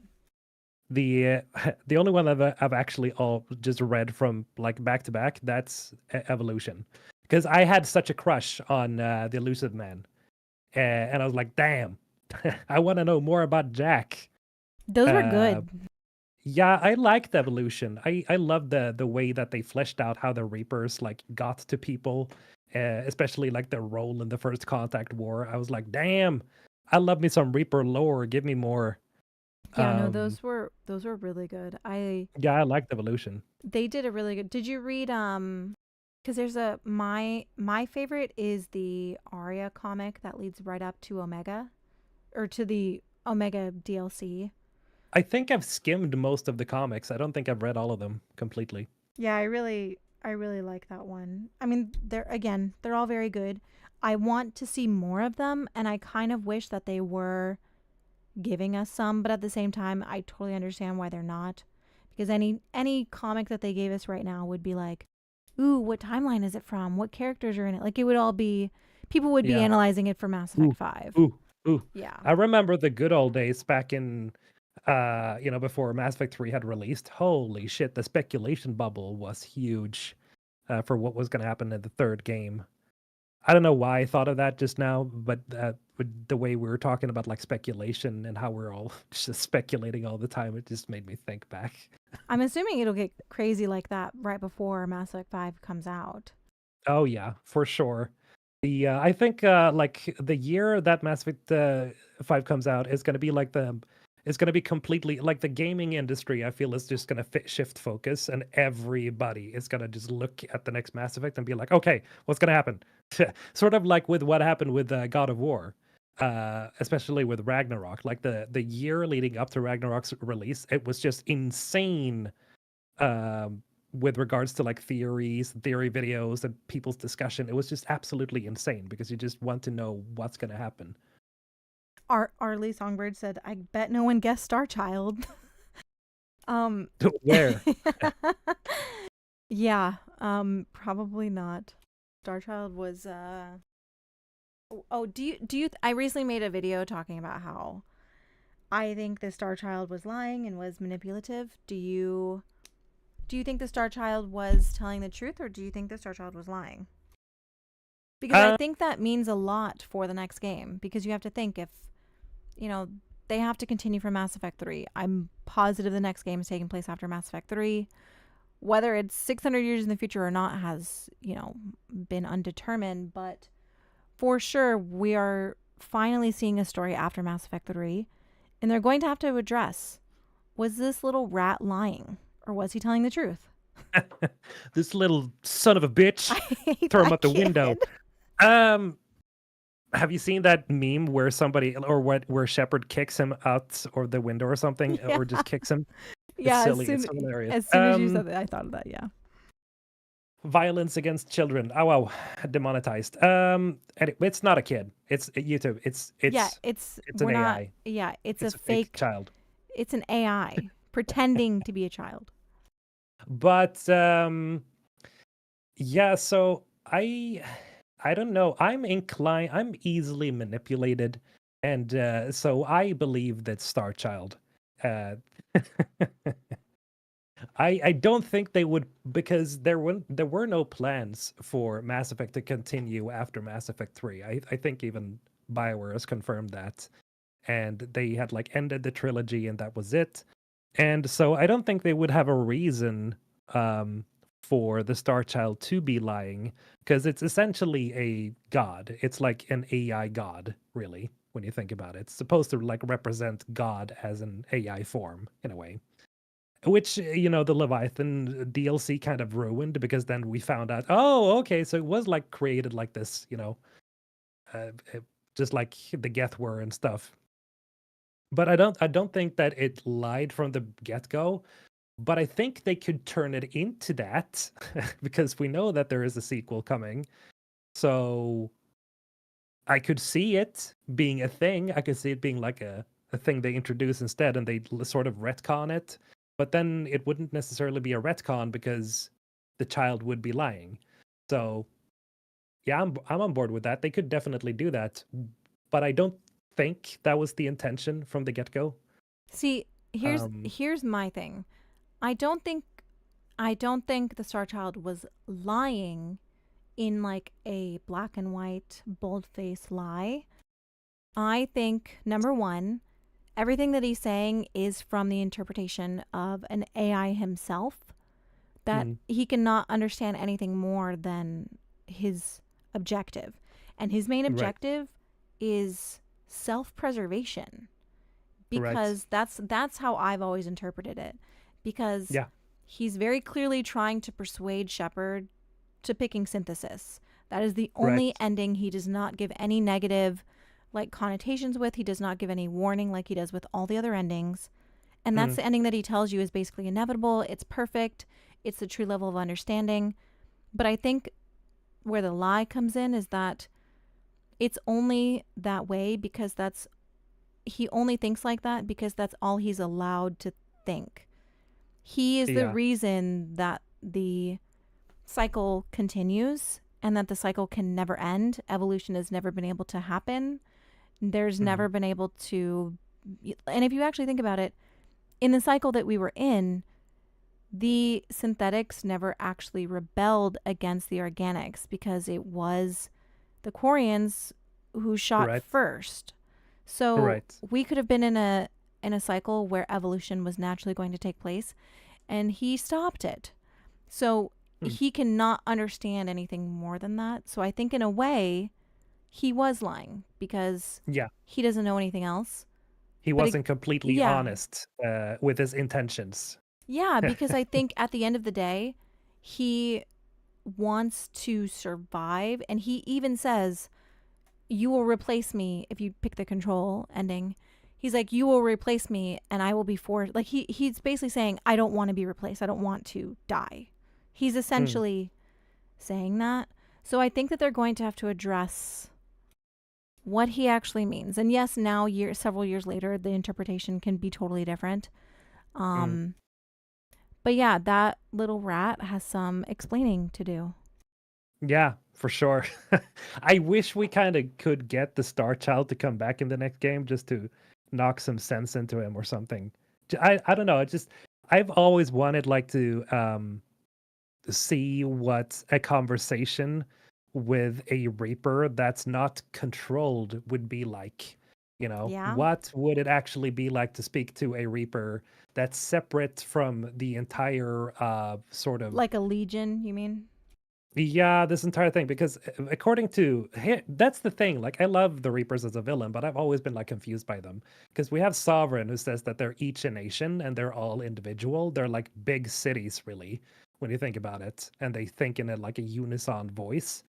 But then in Mass Effect 3, we have the Star Child, right, which essentially controls all the Reapers. I've been thinking, like, okay, so does it like literally control them, or is he just like their president, in a way? Well, Is he just the leader? if you look at the ending, you know, if you shoot him, which I just want to say, Carol, your comment is absolutely hilarious. That kid tried to manipulate us. Anyways, I started blasting, so of course I think of that Danny DeVito meme. Yeah. But Anyway, I started blasting. literally, and it's so funny when you shoot him because he gets so pissed. But that voice that he gets is Harbinger. So like, they're No, it's not Harbingers. It's another voice for sure. it But it definitely is a Reaper sounds voice. very similar. Yeah, Even if it's not the but it exact is voice, another. I would assume the implication is that what it's supposed to be. No, I think it's supposed to be like its own. Like, it is really underneath the surface. It is really like a Reaper king, sort of queen king something. And because that was like some plans that they had from the beginning, right? That the Reapers were gonna have a queen, but it never made it. So you know about that, right? Yeah. Yeah, okay. So yeah, instead they went with the Star Child, of course, and so underneath the surface, I think he's supposed to be like this individual Reaper in a way, but then again, it's not really because it's what created the Reapers in the first place. But yeah, I don't think it's supposed to be Harbinger, but yeah, they wanted to give that inflection that okay, now the Reaper persona comes up, right? And he turns evil in a way, but he doesn't really. Then again, you know. That's interesting that you say that though, because I've always interpreted it specifically because of that moment with the voice change that Mm. they have all been one Oh, you think it was individual. Harbinger that played Shepard? What? No, well, Did- well, okay, so my What? interpretation is that the Star Child, the Harbinger, they're all controlled by one entity, essentially being moving through different bodies to speak to Shepard. Does that make sense? Like Okay, it's so always yeah, been one like not person, one Reaper, I guess we can say Reaper, AI, whatever you want to call it, that has been because I mean, essentially aren't they all being controlled by the same thing anyways? So wouldn't they they like Legion be able to have like the Geth consensus where if they want to change bodies, they could. That's how I've always interpreted it. yeah, Legion, right, is their like own platform, and they're also like a mini city when you Yeah, really think and about that's it. how Like, I've there's always many minds. seen the Reapers as. Yeah. So, and that's what I, just had to think about because if the catalyst or not the catalyst, the Star Child is no longer there, um, I mean, I just I would have loved to see like a Reaper separated from the entire hive mind and just being able to A speak little from buddy, its own perspective. Yeah, a not little a buddy little Reaper, little buddy, just a little buddy, just this huge thing that just you're a like mountain-sized robot. just Sure, flying alongside um, the Normandy. that would be badass. But I would just like to hear one's perspective. Like I like the idea of synthesis, for example, because oh, okay, they share their culture, they share their previous knowledge. Like all these species do actually survive in a weird, grotesque, very horrifying way, but they still do. But I'm just, I would like to see that. That could be super cool. Imagine finding a Reaper corpse and it's still alive, and it's like, yeah, hi, kind of stuck here. Please don't kill me. I'm not Um, a part of the Star Child anymore. It's okay. Arvos with the $5 or the five. pounds, I think. I don't know what that symbol is either, but Arvos, thank you. I'm hoping they put an airlock ejection scene in the next game, just for the old fans. Also, the both of you, keep up the good work. Thank you. Thank you. But yeah, that would be obviously if they bring back Javik, that's just gonna happen. Do you expect to see Javik again? No, but I would love to. He is one of the best parts of the entire trilogy, arguably top 5 characters in my Because opinion. Ike Amati is doing Dragon Age, right? He was in that clip where they was that him where they showed the voice Is he? I over. didn't notice. I'm pretty sure. I guess what I was just trying to say is maybe he still has a good enough um like relationship with BioWare that it would be easy for him to return because he does Javik.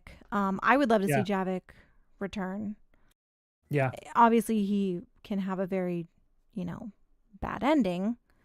Uh but I would love to see him return. They're gonna have to canonize something. They're They're just gonna gonna. have to. They're gonna have to. Have you been able to find any way, like, to explain how to, bring everybody's choices into the next game? Do you think that's possible? I I think yeah, I think it's super possible. I think it's possible, but I think it's lazy. I think if they do set the game in 2819, if there is this 600-year time jump, they could very easily be like, yeah, we all got synthesis and the green shit went away because of evolution. We don't need it anymore. We all know we're synthesized or whatever. And then I think with control, they could basically be like, yeah, Shepard and the Reapers helped repair the galaxy, and then they left. I think that's stupid, but I think that they could do that. And then, you know, with Destroy, like that doesn't need very much work to explain.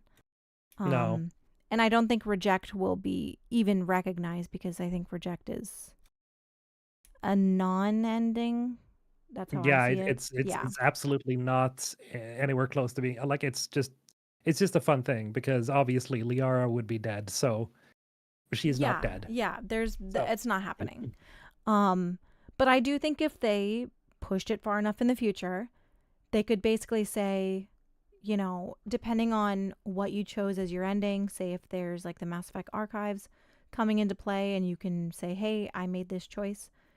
I do think that they could essentially be like, yeah, in the future, all those things could happen, but then it all eventually ended up on the same timeline. Like it didn't really right. matter what you chose. So you get some like bites of text, Yeah. and that says that John Shepard 5969 did this choice. Here you go. Yeah. This resulted in nothing because we're now in the future. That's essentially what I think that they could do, and that's why that 2819 really worries me. But didn't they do that with one of the Dragon Age games? Didn't they do that with the Dragon Age Inquisition? They canonized some things. Yeah, Dragon Age Inquisition did canonize some things, but I think the things that it canonized were ultimately better for this series. And the Okay. things that they did canonize, like there was a character who can die in Origins, and she's brought back in Inquisition. And basically, at the end, they kind of imply that this is like a vague spoiler for Inquisition, but they basically imply that she may not have been real the whole time. Um, and I didn't so think about that. they add a very interesting spin on the canonize, like how they canonize that. Which I thought was really interesting because they did address it. They basically were like, yeah, we know that she could die before, but here's this really cool lore thing that we've added to explain why she's back. And I think that was really well done. I think that was really interesting. And Dragon Age is a world where that type of thing happening sounds totally plausible, so it didn't sound like it broke the lore or anything like that. Right. So True. I think they could do that. I think that they could do that with uh Dragon Age, I mean with Mass Effect, and I think that they're going to have to. I think they have to canonize choices. Like how are Yeah. you going to make a game after Mass Effect 3 And like, unless you have it set 600 years in the future where you can be like, oh yeah, the Krogans weren't given a cure, but they figured one out on their own or whatever. You know what I mean? Like, there is, if Yeah, you they did push it that with and with yeah, with Andromeda, Andromeda. yeah, they were already Right. working towards finding a, yeah. So I think that if they set it in the future far enough, they could say, okay, it doesn't really matter if you solved the Geth-Korian War. They resolved peacefully anyways, and they're living on Rannoch, and But it that doesn't. comes off super lazy It because does, yeah. then No, it's it's like, super oh, your lazy. choices does not actually matter because at the end of the day, it's like, oh, okay, Shepard's choices was whatever. Either way, the only important thing Shepard did was stopping the Reapers. Then everything else is just whatever. Yeah, and that's why I have no idea what to think about this next game, especially like I said with that 2819. I don't want to say it's like a red flag, but it's like my brain gets really hung up on that anytime I'm making like a theory video, or Same. like I keep thinking Andromeda timeline, and Yeah, it's hard to not think about it because it's like so obvious. We see an Angara, we see the number. It's like, oh, okay. So how did that Angara make it there? Either Angara or Jardan. No matter how, it still takes 600 years to travel in light speed. yeah. So how whatever way you spin it, it's like, oh, okay, we're seeing a bar that seems to be in the future somehow. But see, I think that what if the Angara that we're seeing were the the ones that the curator from the museum in Andromeda were speaking about, and they were already in the Milky Way. They had already been there, and like we meet them or something, like we find them. I do think that there's ways to like include things from Andromeda without having to go to 2819. And I think basically being like, oh, actually, the Angara were already here. And there's so much of the Milky Way that hasn't been explored. That is entirely plausible. Same with the Jardan. They could be like, oh, the Jardan went to the Milky Way after fleeing Helios, or were in the Milky Way before going to Helios, whatever. I think there's a ton that they can do. And honestly, I'm kind of to the point where like all this theorizing and speculating is very fun, but I also don't want a lot of it to come true. I want them to surprise us. True. I want their storytelling to be better than our theorizing. You know, like we're not professional storytellers. We're not married to Marl. Like we can't come up with what they can write. And I hope that that's the case when the game comes out. I hope that all the theorizing and speculating has been really fun, and I hope certain aspects of it are true, whatever. But ultimately, I want to be surprised, and I don't want all of these theories to be right. Absolutely not. I agree. Um, but I think we're gonna be very surprised at the end of the day because obviously they're looking at creators, they're looking at videos, they're looking at Twitter posts on Facebook, maybe even. Obviously, they have their feelers around to see what people think. Yeah, they've probably written something that is um hopefully good enough, especially with like Mary DeMarle included. Yeah. So yeah, I don't really have big worries there. I think they're gonna pull it off at least as long as they survive until then. You got a donation here Oh, let me see here. from Jeza Gaya with the $5. Is the brat controlling the Reapers, or did the creatures rebel against their creator?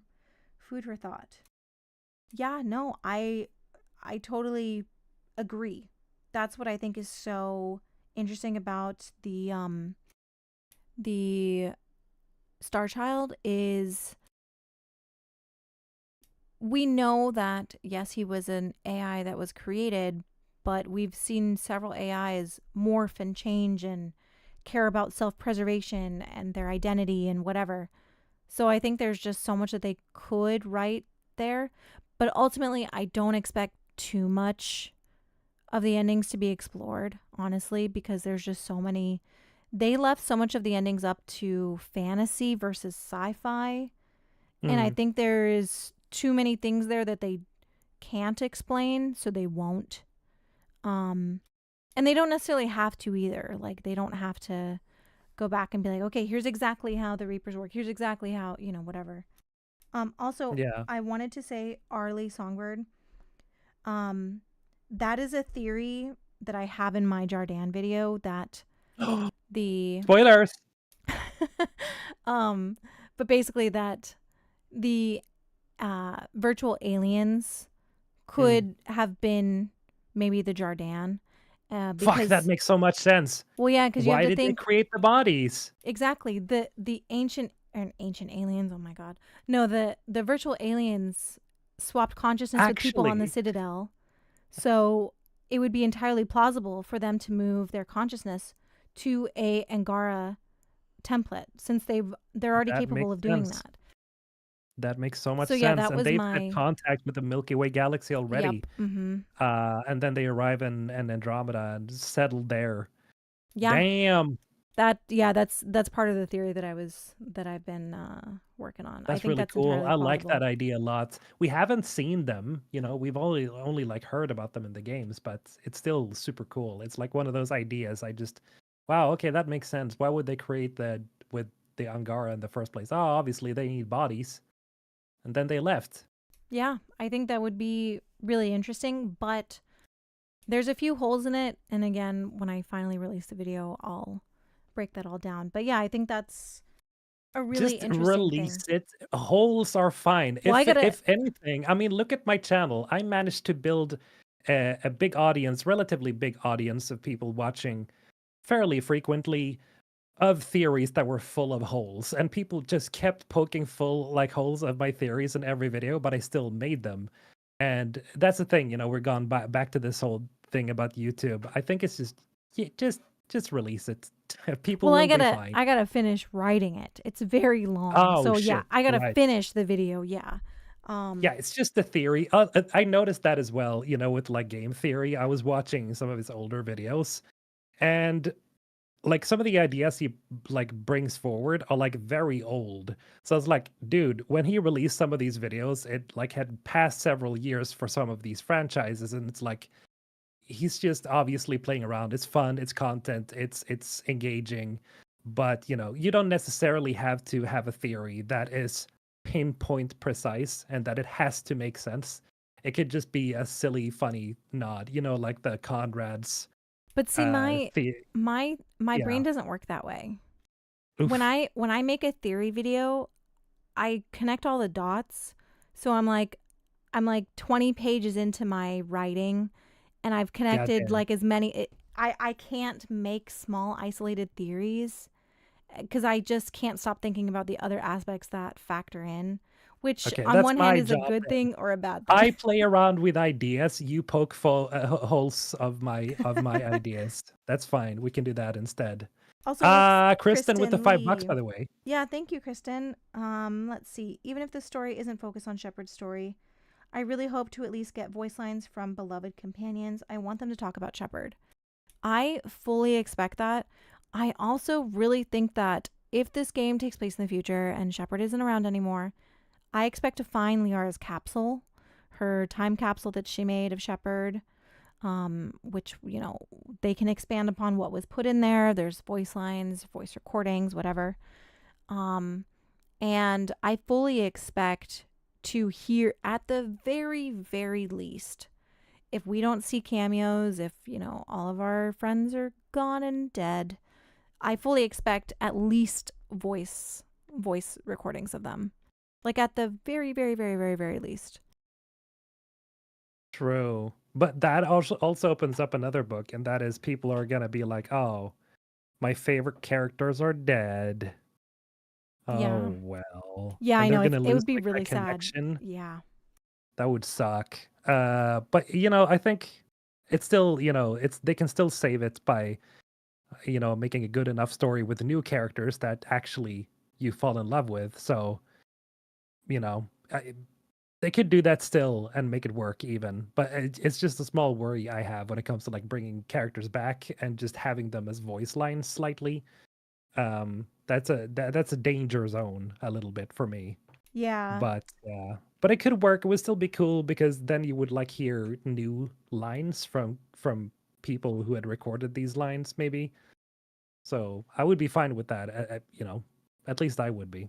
I also just want to say that for those who don't know what I was talking about with the virtual aliens, there was a ship that right at the beginning of Mass Effect 3 that made contact with the Citadel, and and their battery basically for their ship was running out of power. So they Mm, contacted the Citadel for help. They made contact with the council. mm, One of them swapped mm, consciousness with mm. a political leader, and there was this whole thing. But essentially, the virtual aliens can swap consciousness, and they have with several individuals already living on the Citadel. I believe there is about 300 or 400 that Yeah. have swapped consciousness. So on the Citadel in Mass Effect 3, there are currently about 300 or 400 virtual aliens that are now living there, that left their virtual world to get a body on with, people Oh, on the Citadel. oh my God. Oh my God. What I what just what? had a theory. I don't know. Maybe it's something that your Paragon has already talked about, but what if, obviously this is just dumb speculation, but what if the virtual aliens have something to do with the next game? Body swapping is a big thing in some Yeah, no, sci-fi I stuff, totally like that's spy stuff. they're part of my video that I've been working on. Yeah, I think that Oh my they God.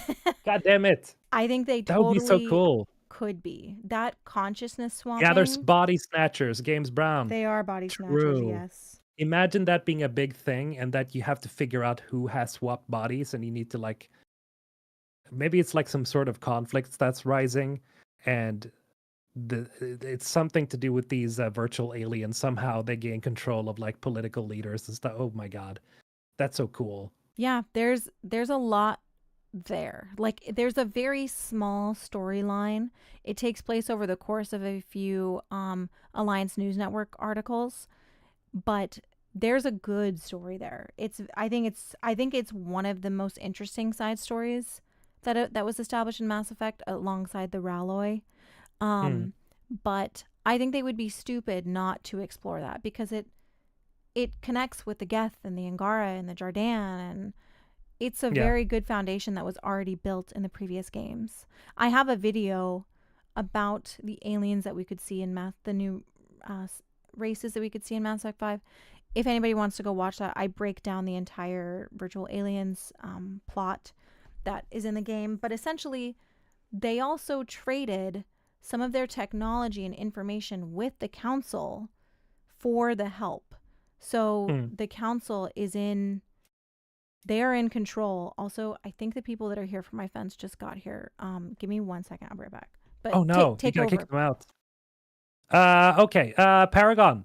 I haven't covered the virtual aliens only because I don't think their existence is common knowledge. Could easily be in the next game though.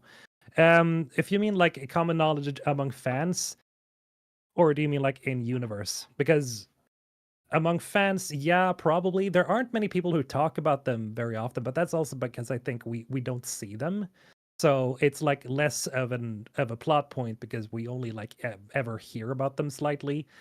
It's a very interesting story though, and I wish we had seen them or we wish we had seen stuff about the like the virtual aliens in the games. But that would be so cool. Don't you guys think so? Like if the virtual aliens is actually like a big aspect of the next game and which is why, we have to go undercover maybe to find out who is like one of these like sort of body snatchers or body hoppers in a way. Because what I think Kala didn't get the time to explain here is that they swap bodies and they swap the consciousness with the body of the person they swap with. So if you swap bodies with a virtual alien, you take their spot on their ship. So you're Mm-hmm. stuck on the ship. Oh, you're back. I'm Okay, back. cool. I'm back. And so you have to like swap back to get your body back, and so it's not like you're still stuck in your head. It's like you've literally swapped consciousness, which is super cool. um it's like a Skrull secret invasion, huh? Sort of, but not really, because they don't turn into people, they just occupy their bodies. Yeah, I think it's a really interesting concept. And again, like There's so many, and this is part of why cyberpunk, why I've become so obsessed with cyberpunk, is because that Oh entire yeah, concept is yeah, so Mass Johnny, Effect. literally a virtual aliens. Yes, the entire concept is extremely interesting. Yeah. And so I just think that it's just very fascinating, and there's so much potential there, and they could really do a lot if they wanted to. And yes, it's kind of niche like where it is right now, but I don't think that matters. It's already been established in the lore, and if they wanted to bring it up and make it more prevalent, the foundation is there. They could very Yeah. easily expand upon it, make it more prominent. It doesn't take a lot of work. Like that would be very easy to do. I don't think that's a reason not to do it at all. No, and it's a pretty cool trope. I've always liked body swaps. Like it's always freaked me out. What's that old movie? That's super scary. It's about like is it Body Snatchers I'm pretty sure or it's what the is it? body snatchers, yeah. Yeah, oh my God, I remember that. The guy like standing in the middle of like a town square and just screaming with an alien voice and pointing at the girl who's like the protagonist. Fuck, that creeped me out. Um, yeah, I would like to see stuff like that. That would be horrible, but awesome. Uh, but they seem to be nice guys as far as I can tell. They just needed help. They aren't necessarily evil, but there may be some bad eggs among the virtual aliens. Yeah, and I think that it's they could always reestablish them in the next game, and then just tie to their small quests that they have, or not quests, but Freaky Friday. their yeah. But yeah, I just think that it would be very easy to bring them in. Like, it's an established Yeah. concept, and we've seen in Mass Effect people's consciousness being taken hold of and replaced, like with the Thorian and stuff like that. So Mm, again, it's not a true. new concept in Mass Effect.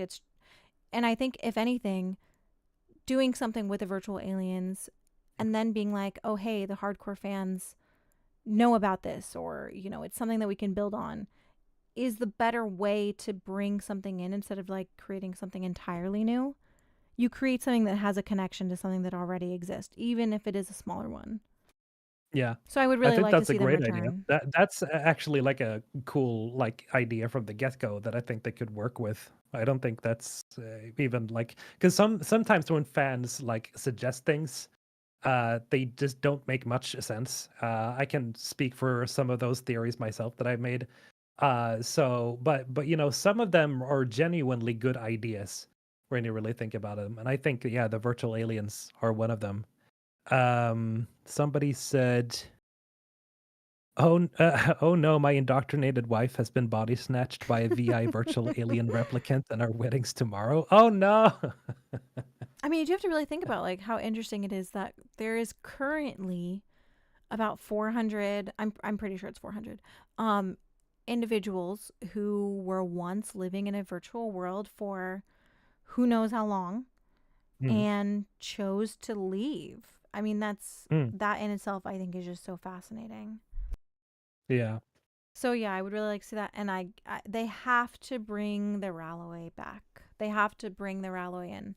The The birdie Ralloway, boys, the birdie yes, girls, the yes. birds. For those who aren't familiar with the Ralloway, like in short summary, the Ralloway made contact with the Council right before the Reaper invasion. They are a very docile species, and as soon as the Reaper War started, they were like, "Fuck this, I'm out of here." They Like this shit left up. immediately, destroyed all of their comms and satellites and anything basically that gave away that they were an advanced species, and anything that signified that they could travel. And they went and hid on their home planet. And we don't know if they survived through the Reaper invasion or not. That is really interesting too. I think they could totally be like, "Hey, yeah, they survived, and look how cool they Hashtag bird are." gang.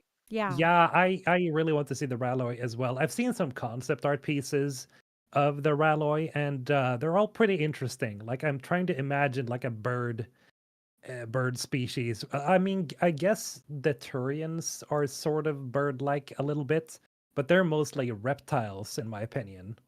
Like or more cat-like reptile. It's a weird combination there, but I don't necessarily see them as birds. But yeah, the Ralloy, like I don't even do they say whether the Ralloy are like feathered? or if they're just beaked or something. I think they're just described as bird-like, but I don't think that there's much emphasis on what they look like. I can't remember though. I keep I thinking of really this hope they piece look of like chickens. that would be so funny. That would be so Would funny. make sense Yeah. why they're retreated. They literally chickened out. Oh, poor guys. Well, they did get the Quack, bird quack. flu when they came to the Citadel. They the Right. bird flu So and it's then they gotta had to be the isolate. chickens. Yeah. There's actually some really funny lore around them. They had like a whole welcome ceremony and the Krogan were like doing some like wrestling competition and like people died. It has really really interesting funny lore if you guys check out the Ralloy, but yeah, I think there's just my biggest thing is there are so many things that the original trilogy set up, and I guess there's just so much there. I don't see the point right now in returning to Andromeda when there is so Right. much that is left unresolved, so many questions that people still have. So Yeah. it's really hard for me to be like, yeah, let's go to Andromeda, but why? Yeah. The Milky Way galaxy is big enough. It's like they haven't even explored a fraction of the Milky Way galaxy I think in it's the like Mass less than Effect franchise. 5% that we've I don't think actually. it's even that. Yeah, it's a very very small amount, and you Let's have to. see here. Okay. Um, And a I'm not. And moment. again, I'm not an Andromeda hater. I'm just saying there is so much that was Haters gonna established hate. in the original trilogy that I don't want a bunch of new things introduced without them addressing stuff that's still there. Yeah. So in the Milky Way, we have 100 billion stars. So that's a lot. Let's see, 1 million. I gotta do this again. 100 billion dollars. 10 million, 100 million, 1 billion, 10 billion. Okay, this okay. What did he say? Around 5%? Yeah, I thought That would it was like 3 or 5% or something like that. okay, because I don't think that's yeah, I don't think no. I don't think that's the case. Because if 5% out of all the stars in the Milky Way galaxy, that would still be a million, a 10 million, 100 million, 5 billion star systems explored. That's a lot. So yeah, Oh, it's I like a didn't even need tiny, to tiny, tiny section that we've I didn't actually even need explored. to use my calculator for that. Okay, we've got It's literally 2% in just the chat. 100. 2% in the chat. Okay, but that's still 2 billion star systems explored. Get out of here. Get out of here. That is I gotta look that up. Mass Effect. How much of the Milky Way has been? That's not the best keyboard words here, I think, Yeah, but good let's luck look it with up. that inquiry. In the Mass Effect universe, only 1% of the galaxy is explored, according to game facts from 10,000 years ago, or something. But less than 1% of the stars.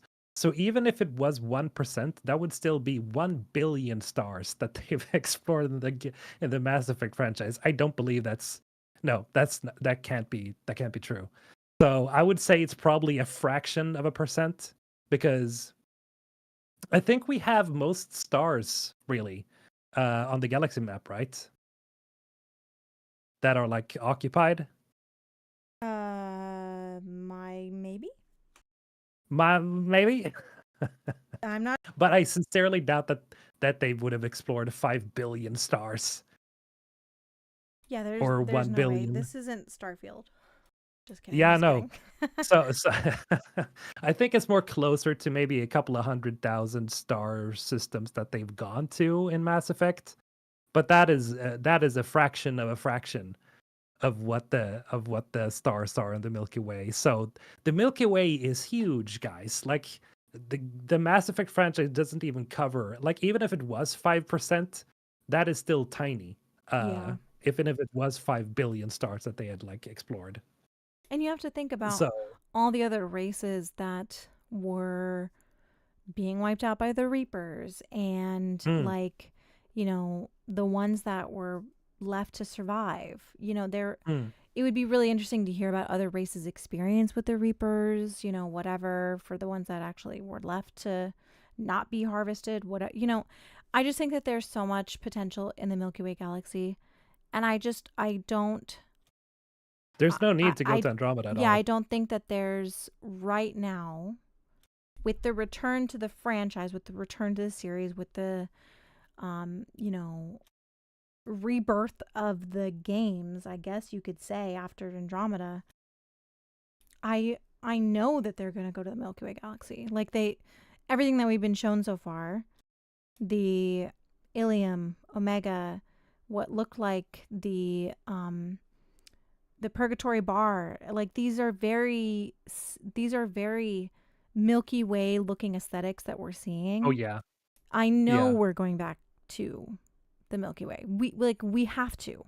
They know that right, it's the core of the nostalgia, and they're going to want to be building off the nostalgia that people had for the original yeah, trilogy. Even if they bring in new stuff, which obviously they're going to, they're still always going. They know that.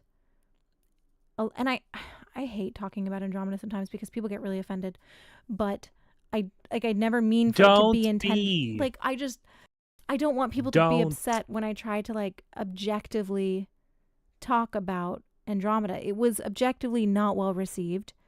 A lot of people were mad that it wasn't in the Milky Way galaxy. yeah, And I think if they were to continue right off of Andromeda, I think that would be a very bad decision. yeah. Um, At the end of the day, it's the biggest problem here, right? Is that a lot of the fandom, like I'm gonna, I'm just gonna spit some facts here, okay? Most Mass Effect fans are majority are primarily Mass Effect trilogy fans. Then there are people like you and me that are like, I'm fine with Andromeda. I don't love it, but it's fine. Then we have a small portion of people, unfortunately, being interested in Andromeda and loving Andromeda over the Mass Effect franchise. Now, because the Mass Effect trilogy people are the majority of players, um, Bioware is obviously gonna want to please the main chunk of the fan base. uh just proceeding with Andromeda would be absolutely baffling from a of a financial choice. perspective, like not even It's like, stupid. yeah, not It's even fan literally opinion, stupid. but like from a financial decision, It doesn't make sense. it People doesn't have make such sense.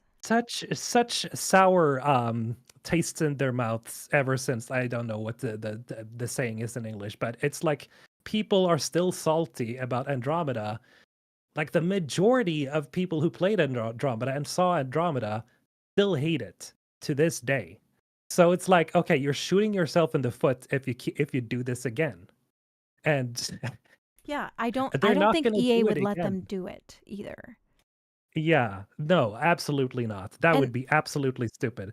But again, Andromeda is fine. yeah, again, I like Um, Andromeda. There are so many things from Andromeda I would have loved to have seen explored in a sequel. There are so many so many questions that I would have loved to have seen answered. I do not hate Andromeda. I really like Andromeda, but I still think it's that vastly inferior to the trilogy. It just is. I just think it's a very different game than what Mass Effect fans were expecting. And like there's a lot of things in that game that you could take out the title of Mass Effect and it would just be a sci-fi game. And that's Yeah, fine. That's fine. yeah. People wouldn't have been so mad about it if it wasn't Mass Effect. If it was just Andromeda, an excellent sci-fi space adventure, people wouldn't be so mad, I think. People would have been, "Oh, this was a pretty cool game." Uh it's kind of similar to Mass Effect in a way. I kind of like it. But because it has the Mass Effect naming convention, people were like expecting them to really shoot for the stars and it just did not land. Yeah, I just think that, when the general public thinks about Mass Effect, you think about Shepard in the original trilogy. Yeah. I don't, and again, I really hate talking about Andromeda negatively because people get mad, and I'm not a hater. I have spoken several times about how much I like Andromeda and Ryder and the crew, whatever. I just think that from a financial standpoint, if you make a game that is set right after Andromeda and you bring back Ryder and the crew, you're already going to have a large portion of the fan base who is not going to return. And maybe they Mm, don't care about that. Maybe they're like, "Well, you know what? We don't care. We're going to build a new fan base." But the replies that Gamble has been mm, making to people heavily imply that this is for, you know, people who have been upset in the past, or like the comments that he made to Shinobi where he's like, yeah. "We'll do right by you." Shinobi is not a huge Andromeda lover. He's very much about the original trilogy, and Gamble specifically is like, "We'll do right by you." He's made several comments like that to several different people. Again, Yeah, he's he's trying to build bridges with the old I fans. do think That that, is the yeah. point. And like as toxic as that is to say, I think that there's truth to that. I think there was a lot of distrust built with Andromeda from a lot of people. And I'm just That's not saying this, toxic. It's just the truth. It's yeah, I just mean real. You're it you're just being sucks. real. It sucks to say that, but I do think it is the truth. And again, like I'm not saying any of this to make people upset. Again, I'm an Andromeda enjoyer.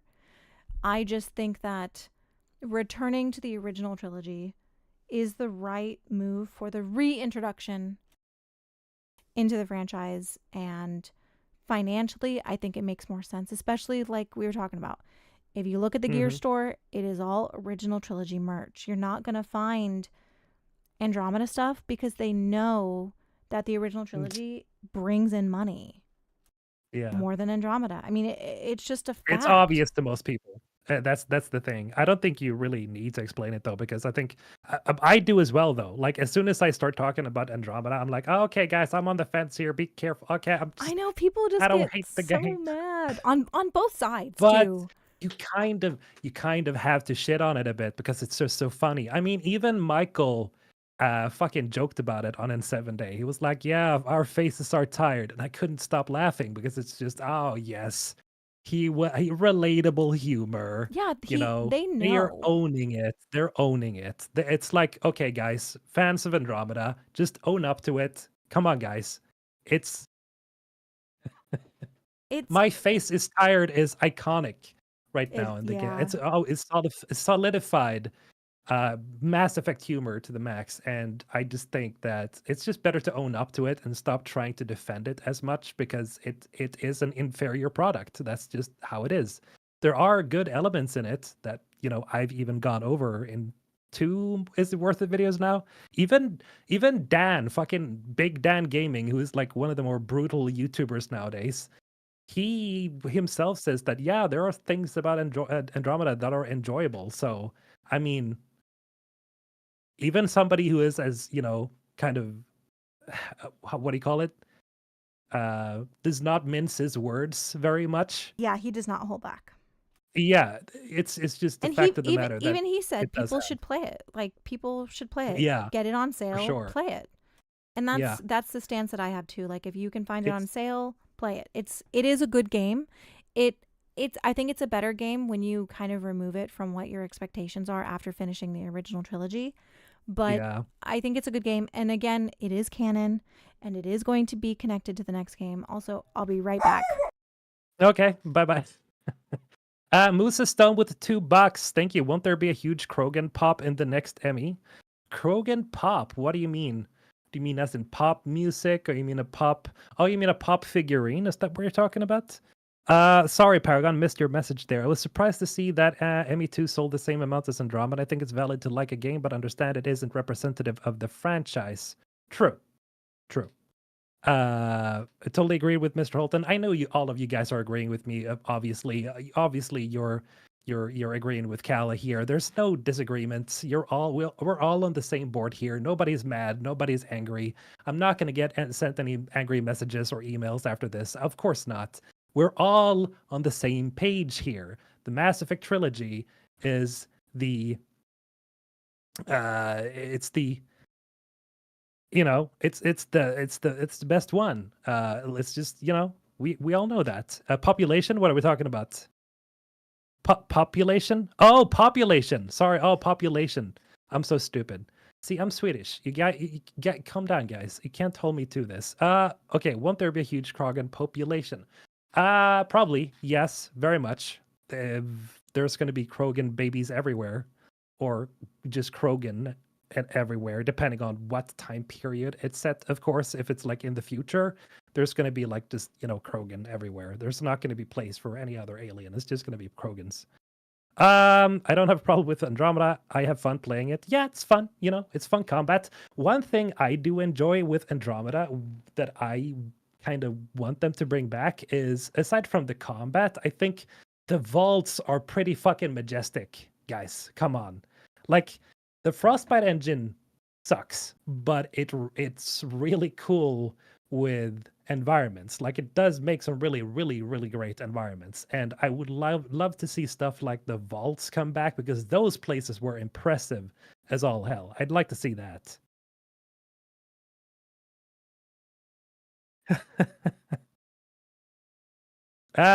Low key, my favorite ME game flips between 1 and 3. Yeah, same here. Those are my favorites as well. 2 is not, for some reason. I know it's the most popular one, but I don't think it's for me, it's my most replayed game, strangely, but that's just because I was like waiting for Mass Effect 3 back in the day. So I guess I just replayed it over and over and over again, just to have as many saves as possible. But at the end of the day, I do prefer Mass Effect 1 and 3. Uh I'm American. I thought he meant Funko Pop too. Yeah, I thought about Funko Pop. I was like, oh, they're gonna have huge Funko Pops in the store. What? Okay, I'm back. Sorry. Hi, how you doing? How you doing? Welcome to the stream. I'm your host, MrHulthen. The combat in Andromeda was better. That is it. Yes, it was very much. I sometimes like Mass Effect 3's combat better though, for some reason. I don't know why. Maybe it's the combat or the cover system. Yeah, I like the cover system, and I wish that Andromeda's combat made you feel more inclined to use cover, but you were just like jump up in the air and just shoot everybody in the face instead. Yeah, it's pretty cool. Like, I love the Superman moves, I guess, in Andromeda. They really made you feel like an absolute unit. As much as I like, bouncing between enemies but you can still do that in Andromeda, right? It just feels more powerful in Mass Effect 3, when you're playing as a Vanguard and you're just bouncing. It just feels better in some way. Andromeda is just not polished and not finished. Had they not given up on it, it could be better with some DLCs and patches, and then a second game with better writing. I think True. Andromeda could have been a lot better if they had focused on a more linear story structure.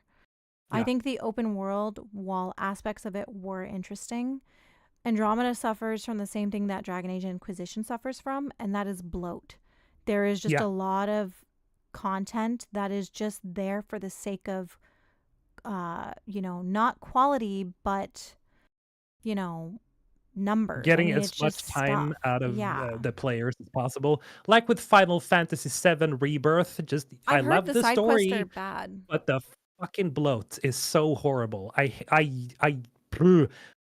Not to throw dirt on any side quests, because a lot of the side quests were pretty good, but if you just beeline the story, there are so many sections that feel so forced in and so bloated that I just wanted to rip my hair out. I was like, okay, can we please get to the good part? Yeah, I think that's a Which is really why I like, frustrating thing of games. yeah, that's just too much filler, man. It's like, come on, did we need this section? Just let me get to the good stuff. Like, having good game design or quest design or story design, it always has to feel meaningful. It has to be something that actually brings something maybe to the story as a whole, and it just didn't in Final Fantasy VII Rebirth. So I kind of agree with Dan on the whole idea that it does not deserve those. Oh, it's a 95 out of 100. Stop.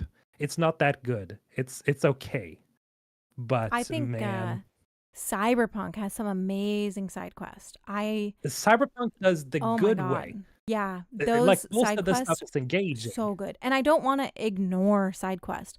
I paid for a game. I'm a person who likes to play everything. I'm going to Yeah, play the side quest. I like doing side quest.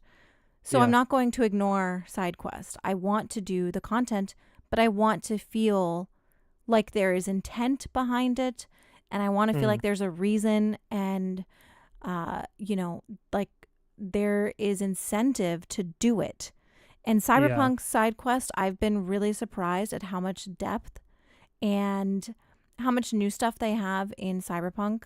Whereas, you know, as a Mass Effect fan, as a Dragon Age fan, I'm not really used to so much of the side quest being so like deep, I guess. I was really surprised. they put a lot of effort They into all put a the lot of quests. effort, yeah. And you know, you'd think that a lot of people say that like Night City, you can't really go a lot of places and whatever, but the side quest, you go a decent amount of places that are all pretty different. Yeah, Um, but what I like most about Cyberpunk is that the main story is so tight. Like, it's not filled with filler sections that you have to force your way through to get to the end result. It's just tight all around, and it just feels like everything is cohesive. It fits with the main story. It never feels like you're getting bloated, and that was my biggest like my biggest problem with both Andromeda. The biggest bloat there was like driving everywhere. yeah, I wish I didn't have I to. I did could not just, enjoy that. teleport.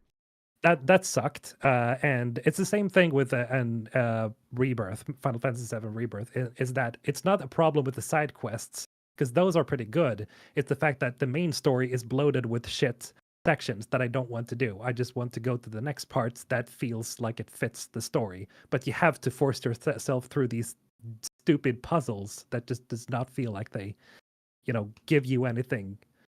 So yeah, it feels like you're getting your time wasted, as some people have said here, for sure.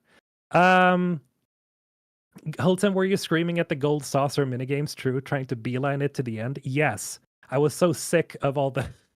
I just wanted to get to the end of the game at that point. But yeah, Blaze, by the way, with the $10, Kala. Oh, thank you, Blaze. Let's see. Mass Effect 3 had the best space battle scene in all of gaming. I hope they can one up that by having an actual space battle that we can fly in. Spaceship gameplay should really be improved for for this next game. Hmm. I I this is my hot take. Oh, I don't care about space combat at all. god I damn. just honestly, and this is a lot of people are not going to agree with me, and that's totally fine.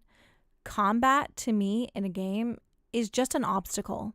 I'm there for the Scrap it. cutscenes. I'm there for the dialogue. I don't care Throw it about the away. combat. I don't care. No combat. Yeah, Just yeah, just give me the scene. Let me talk cutscenes. to Liara. That's all I care about. But Yeah. really, there's very few games where I'm like, wow, I really love this combat. Like I liked Andromeda's combat and I liked Mass Effect's combat. Dragon Age has really boring combat, but I love Cyberpunk's combat. Not to keep hyping up Cyberpunk, but I love No, that's Cyberpunk's fair. combat. Cyberpunk is awesome. It's so But I good. think it's because you're more of an action gamer. You don't like these real-time strategy games and No, I do not. turn-based stuff. Because obviously, I mean, Baldur's Gate 3, if you love the game but you hate the combat, that's evident. You're an action gamer, Yeah, which is why you I'm would not a tactical probably gamer.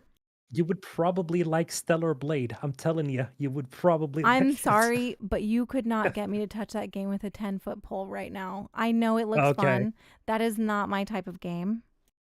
you Um should try it. and I But also you don't have a PlayStation. no, I don't. But I've also Okay. muted the term on Twitter. I'm so tired of the discourse Yeah, around it. the discussion is stupid. It's I'm so so insane. tired. I just wanna play the game and talk about it, and I wanna make a video on it, but I'm just scared that I'll get flooded by chaotic comments, so I'm just kinda standing away from it. Yeah, the weirdest Uh, people have flocked to that. Yeah, nope, I don't want it's a weird discussion. It's way too it's much. I've weird. tried to turn off Twitter entirely because I'm getting so oh god, there's just drama all the time. It's exhausting It's and it's so annoying and yeah, it's stupid and I don't want to hear about it. I I I muted I it a just few wanna days talk about ago. games, man. Yeah. But it's the Yeah. same with, like, literally everything nowadays. Everything is so goddamn toxic. Everything is such a huge discussion about everything, and it's just like, "Oh, can we just please talk about the games themselves?" Like, the I quality, the story, the all that good stuff.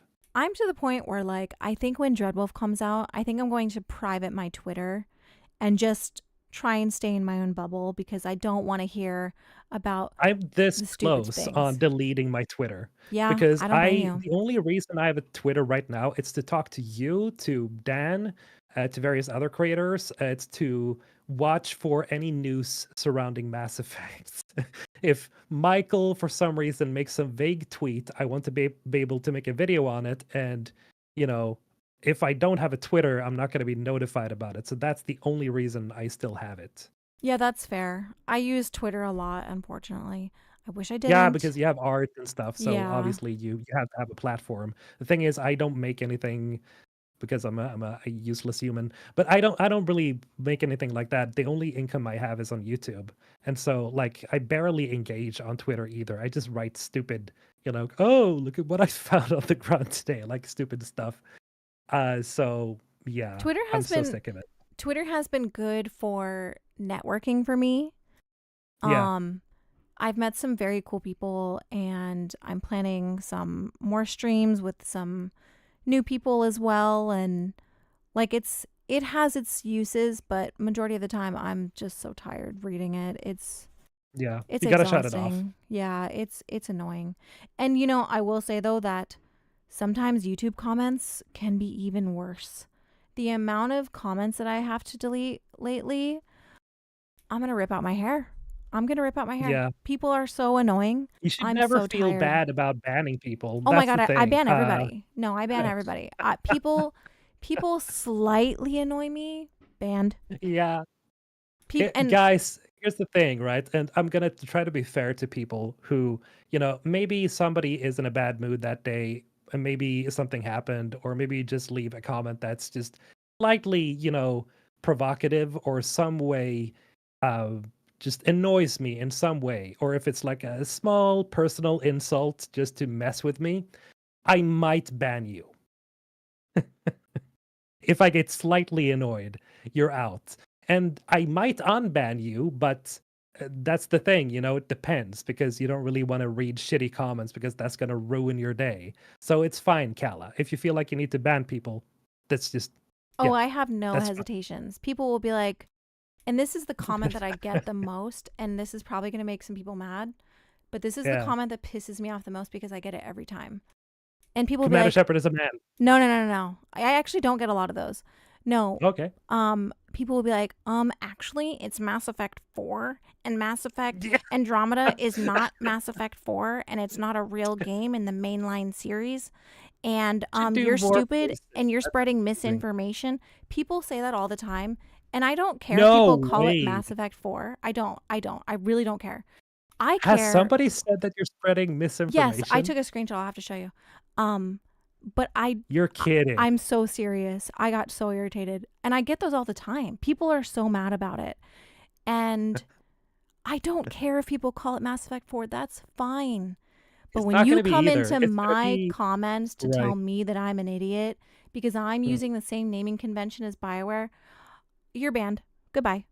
Don't ever talk to mm, me again. I just find it really yeah. annoying.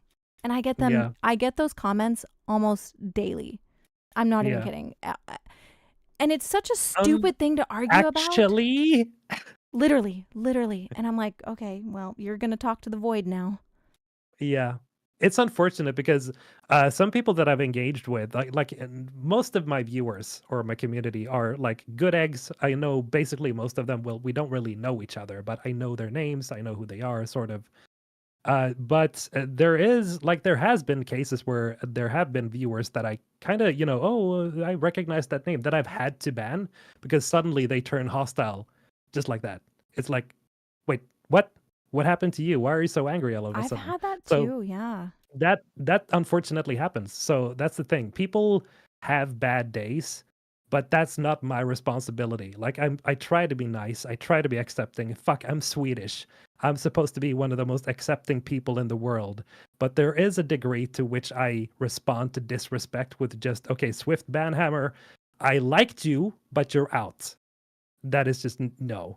Uh I know that may seem like what's the word in America where you're kind of like being a little bit silly when you just react like this. Reactive? I don't know what to call it, but yeah, I'm a little bit like, I swiftly use the banhammer in case like if some comment comes off as okay, you're trying to be a bitch. So it's like, okay, you're off. Anger leads to the dark side. Here is one But of the yeah, I feel comments. you. I just sent you the comment that I was telling you about where someone was like, you're misleading and this is not true. And this person tried to like, I just want to say, again, I don't care what you call it. I don't care. It's not going to matter. The name is going to get a subtitle. It doesn't matter. God.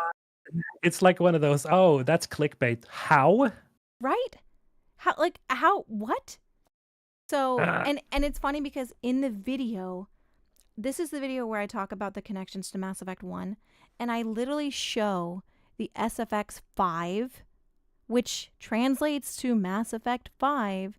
I literally show it in the Yeah. video, and yeah, It says that in the keywords though. Like if you look at the trailer, it literally says Mass Effect 5. it does. It's in the So metadata. yeah, Yeah, it's in the data. yeah. So I'm not gonna hold that to anyone who says that it's Mass Effect 5. I would rather just say the next Mass Effect so far up until they just say the actual title for the same, game. but you got to do it for the thumbnail. The algorithm as well, Yeah. because the next Mass Effect it doesn't really roll off the tongue. Um Flippant, harsh. Yeah, I'm a little petty. Yeah, petty. I'm a little petty at times. It's just strangely enough. I'm usually not, but yeah. Um, sorry, K-Town. As for Starblade, I brought it and still find my way back to Mass Effect and Horizon. I like Starblade. The stealth move sucks right now, though. Yeah, it kind of does, for sure. Mass Effect, there's just no game that comes close to Mass Effect. Also, thank you, Chuck. That was a very kind comment. Oh, Oh, that's so yeah. nice.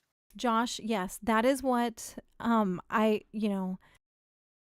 Gamble again knows that people are paying attention to his tweets. So anytime he has referred to the next game, he just says like MEME or Mass Effect will continue. He does not say anything because he knows it will be like 20 news articles and he's going to get quote retweeted to death. So it's crazy how it's like it's such a point of contention and it's so small. Yeah. It's silly. It's really not that important at the end of the day, but people are so stuck with titles. Like I get that people don't like Andromeda, but at the end of the day, it's just doesn't matter. Yeah, at the end of the day, during development and in the metadata of the trailers, it is labeled as Mass Effect 4, which is just for development information. Like that didn't mean anything. Just like Mass Effect 5, again, it's gonna get a number, or I mean a title. It'll be subtitled. I'm assuming, unless Mass Effect 4 or 5, or I doubt it though. I don't think that they would do that. Yeah, no, it's gonna be something else for sure. Kathleen Kennedy, has anyone discovered what Mei means? I just think he's fucking with us. I do too. Yeah, Mass Effect, massively affected. There we go. Yeah, that's my guess.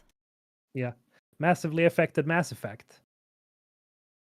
Yeah, I just say next Mass Effect, a new Mass Effect game personally. Yeah, the problem is that you need to make it like work with the title, because YouTube titles, like, it needs to be something that's interesting, and if you make it, I promise this is something that we all like lie awake at night thinking about. Oh, what am I gonna name my video?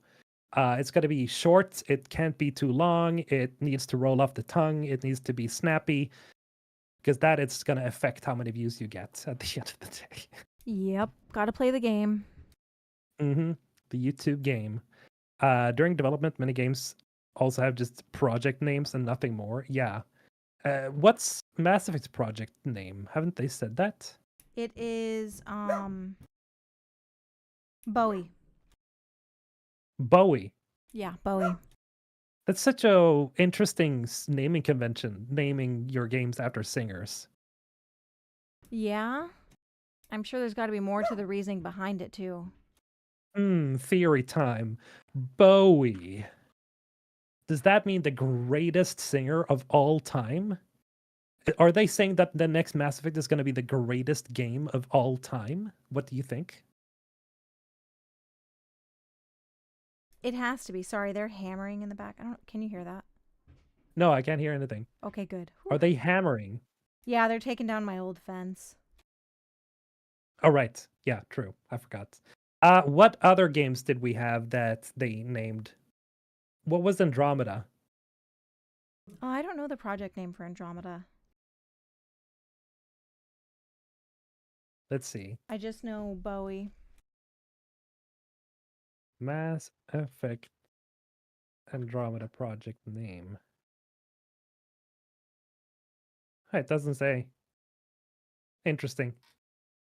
I'm Whatever. sure that when the game is revealed, we'll be able to spot why they named it Bowie.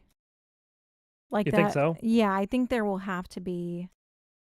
I think there will have to be connections. You have to think all these teasers and everything that they've been giving us have had Mm-hmm. a lot of meaning behind them. So I think the name does too. See here. I'm trying to find out if there's any other games. Anthem. I know they had a project name for Anthem as well. Dragon Age Uh, Dreadwolf has one, but I don't remember what it is. Dragon. Morrison. No way, is that right? Who's Morrison? Project Joplin. Oh, okay, yeah. I think the original version of Dreadwolf. Okay, yeah, from Joplin to Morrison. Who the hell is Morrison?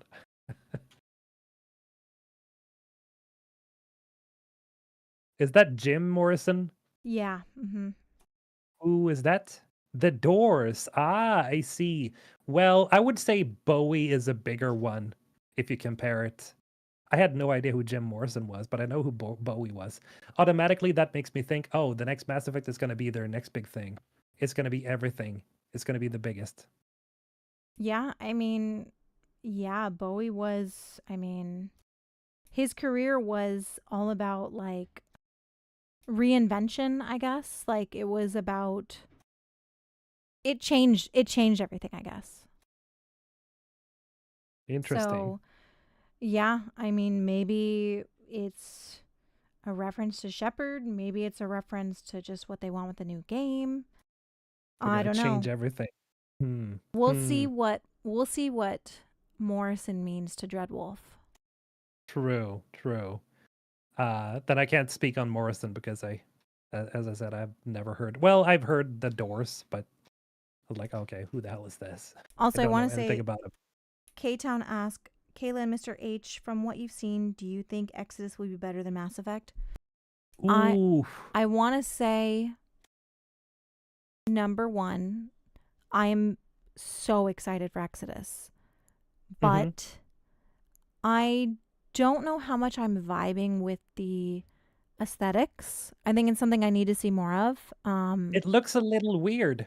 I It think does. we've only seen pre-alpha footage, Yeah. so The um art style is a little it's strange. I the still art haven't style gotten is used to it. interesting. Yeah, it's very different, which is good. I think it's very good that Mm, it is different, but I need to see more of it. There's some things that I've really liked, but there's mm, also some things that I'm like, I'm not sure how I feel about that. Um so we'll have to yeah, see what it looks like in game. yeah. I like the girl in the trailer, like his wife. I think she Max, looked yeah. good. Um But he looks a little strange, and everybody he else is that I've seen he is looks a our little. companion, Tom Vargas. Ah, He's right, one of the yes. companions, yeah. Yeah. I I like the way that he looks, but that version of him is also animated by Blur Studios, I believe. Mhm. So I think it will probably be a little bit different than the in-game of what we're going to see, because that was Yeah. obviously a cinematic.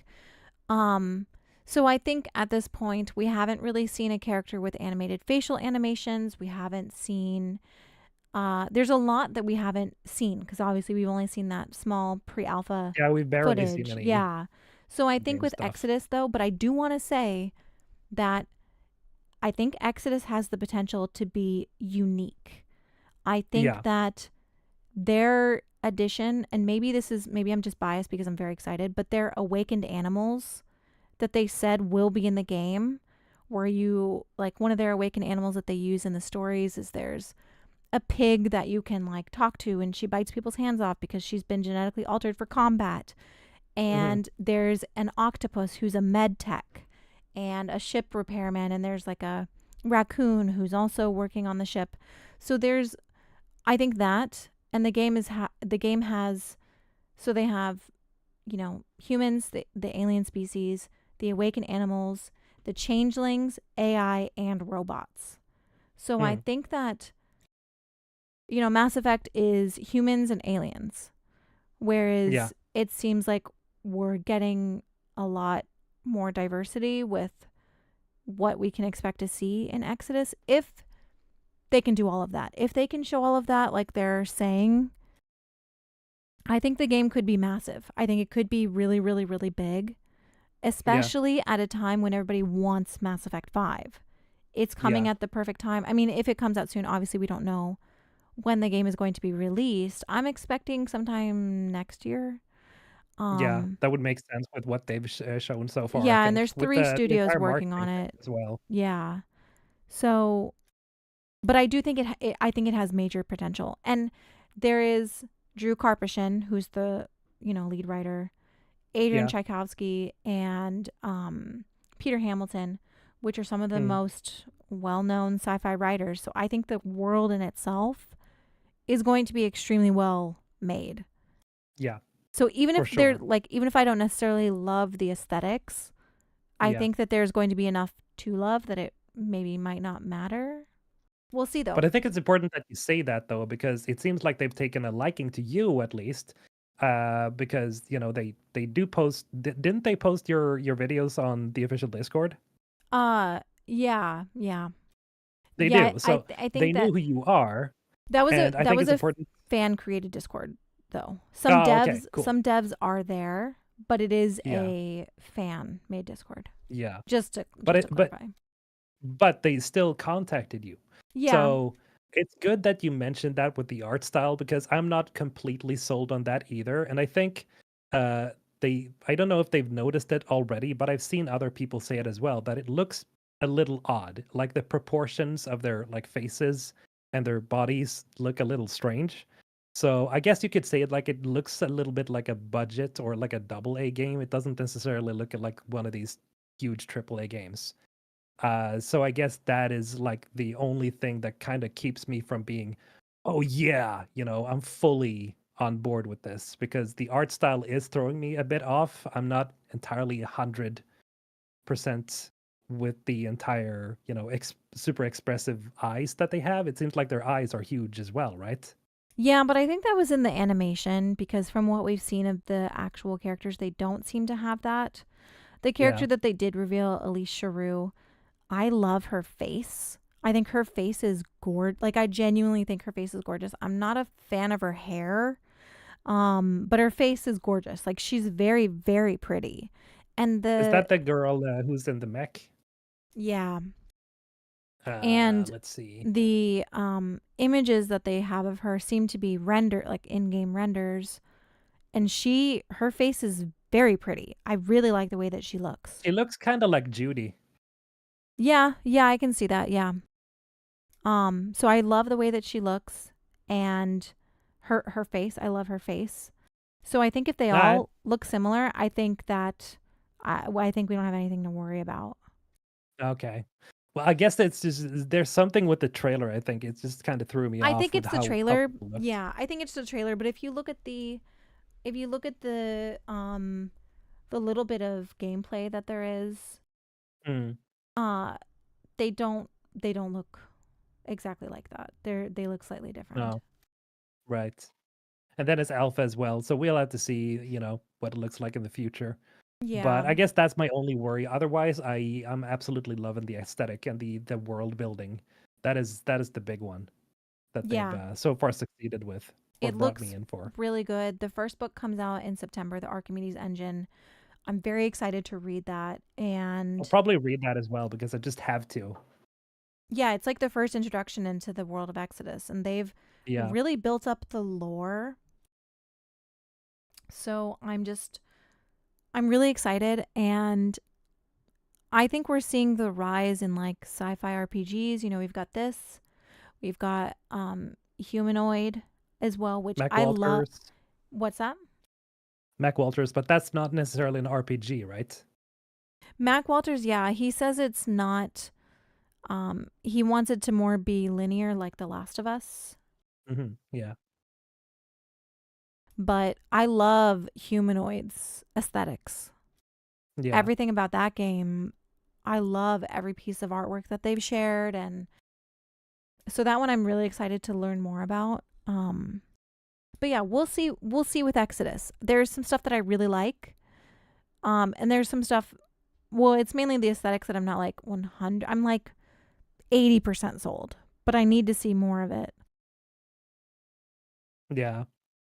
But Same. but the city of like the world of Light On and the city look really interesting and look really busy and compact, like you would expect a night city type of environment. So I hope that they do a bit of not necessarily open world, but I hope that they do something similar to Night City because that's something that I've always felt Mass Effect was missing. The citadel that we can explore is very like it's It's pretty milk secular. toast.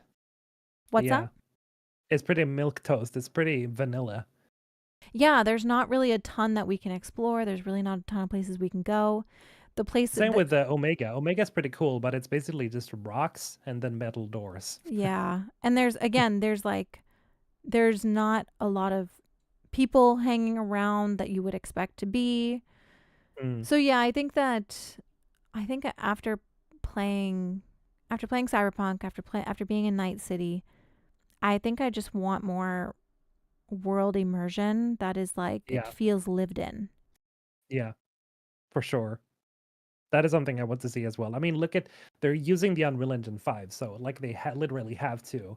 And the cool thing with Unreal Engine 5 is that it has functions that allows you to like generate entire cities without much effort. So you could like literally make a couple of buildings that somebody pre-renders, and then you just kind of like create a huge map out of all those buildings in an organic way. Yeah, I think that their use of Unreal Engine means that maybe Mass Effect isn't that far out just Yeah, because because it's they're having so much supplemental help with the engine. yeah, But who true. knows? Hopefully it's not too far. I want to see it as soon as possible, but okay, I don't want to stress them either, but it's been what is it now? 4 years since we got the announcement? Yeah, and they've been working on Eh. this game. They've been mentioning it since 2008 and working on it since 2019, Mm, which is that's a long time. yeah. That's a long time, yeah. Closing in on 5 years, I guess, or more. Yeah, and I'm assuming back when they released that trailer, they obviously weren't expecting things to change at BioWare, with the layoffs and stuff, but it has been a while since that was revealed, and I do hope that we see more soon. What are you Yeah. expecting from this N7 day? The same old, more teasers, more small crumbs. Uh I'm not expecting something huge, honestly. It's gonna be the same like last year. Or nothing at all. I'm kind of worried that they're not gonna show anything because some people were like pissed off that they gave us crumbs again. Um, but I'd rather have crumbs than nothing at all. So People are always yeah, mad. there's always gonna be someone. It never But I fails, think, yeah. it I think they're gonna have the same thing this year. It would be super amazing to get like one of these uh, mini game things or community games where we have to like crack this code. I don't know if that's gonna happen this year because of Jay the leaving. community manager. Yeah, Yeah. Or so not I don't leaving, know. getting laid off. Yeah, He getting did laid off. he did post on Twitter today that he's starting a new role within EA for their player and quality insights team. So Oh, okay, it they sounds found like he something else found for him. something, but I'm still really, really, really upset he's not going to be on the BioWare stuff. Yeah, You know, it worries me that it's not gonna result in one of these engaging in 7 days. yeah. I don't know if I'm sure you saw the Larian devs talking about how marketing is dead. Yeah, The old ways of marketing are dead. And it's true. yeah, The mm, BioWare marketing, the way that they do now, it's like marketing you would see 10 years ago. yeah, They post it's world French toast day. Send me a picture of your French toast. Yeah, that's not gonna fly. That no. That is literally No, what they true. post. Every time there's Yeah, like it's ice cream day or something. It drives me insane. yeah, It's very weird yeah. marketing, and I think it's They have so to create old. interest for their games, so they have to like give something relatable that their players They have actually to can like relate to. engage with the Yeah, community, and that's not. There are no Bioware devs on Twitter anymore, except for Mike Gamble, who like rarely post. But all of the Bioware devs have left. I don't yeah, blame them, but mm, Jay was really the only dev on Twitter. So yeah. I just think that it's very concerning for They their should put you in marketing. charge of the community management. I bet you would be well paid. I have too many people blocked for that to be the case. I, But you would be handling the Bioware account. yeah, do you know how many people I would, no, I could, I would love to do, They would say no. They wouldn't allow you to do that. I would love to, because I think that Bioware's marketing and social media in general needs to be revitalized, but I, the, the Dragon Age community especially, I like distance myself from them from a while ago, man. That community eats itself alive. I Yeah. They're no, growing thank you. insane. It's like the Batman Arkham situation with their Reddit, before Suicide Squad came out. Like that Reddit board was insane. Oh my god. They had like it's called Arkham for a reason, right? Because it's like the Arkham Asylum. People just became complete nut jobs over there. Like the entire Arkham Batman Arkham community just imploded. And it's just insane. And I feel yes, the Dragon Age kind of feels like the same way, but in a more like hostile way in a way, which is also why I haven't really talked much about Dragon Age because I'm like Yeah, like kind of back away. Dragon Age has some really great community members. Like some of the fan base is really, really awesome, and they've been fans for a long time. I like a lot of the Um, creators. yeah, They seem like chill people. yeah, there is like Katie Gilderthalin. I love her. Ash, Lady Mm, Insanity. I mm, love the Dragon Age creators, but that fan base really loves to find. That fan base really loves a witch hunt. hmm Um, and some of the reasons are valid, like some of the reasons, like, people are being called out or whatever. But a lot of the times it just feels like mean girl behavior. And Yeah, I have distanced myself, I distance myself from fandoms a lot, just in general, based yeah, on my Star Wars fandom experience. After that, I was like, okay, oof, never mind. yeah. But There's a lot of those communities out there, unfortunately. there is, and it really sucks because fandoms really have the potential to ruin your experience with something. And that's why I try and like maintain a distance. But back to marketing, I just you look at Larian and they have so many devs that interact with the community on Twitter. They are Mm, very active, like they do TikTok, and they made that OnlyFans thing for Astarion. They have yeah, done, they did that whole thing with the bear in that yeah. stream. Yes. They know what they're doing because they're not marketing to you. They're like They marketing understand on what the like, players want. yeah, they're doing it on like a level playing field where they're trying to make you feel like they're a gamer too, like they're not a Mm. corporation trying to sell stuff to They're you not even though they are. pretending to be gamers either. Yeah. They are like you can just see, oh, okay, they thought this was hilarious. We think it's hilarious. There's Fuck yeah. sincerity behind it. Like Yeah, and yeah, yeah. people feel that. And I follow this artist and she was talking about how all of her marketing has changed to pretending to be a fan instead of being the creator because people don't want to feel like they're being marketed towards.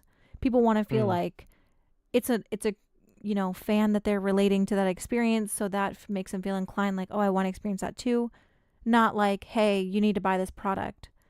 mm. And we're seeing that shift in the marketing uh of games, and I just hope that Dreadwolf comes to like, they got to stop being like, it's World Oceans Day, show Mm. me Shepherd by the ocean. I don't know. It's their marketing, their social media is just like, it's so 2005. You know what they should do? They should start memeing on Solus. Just fucking Solus memes all day, every day. Just to go in on this whole Leave idea that my everybody. baby alone, okay? No, no, no, I no, will no. fight. Because I know it's just here's the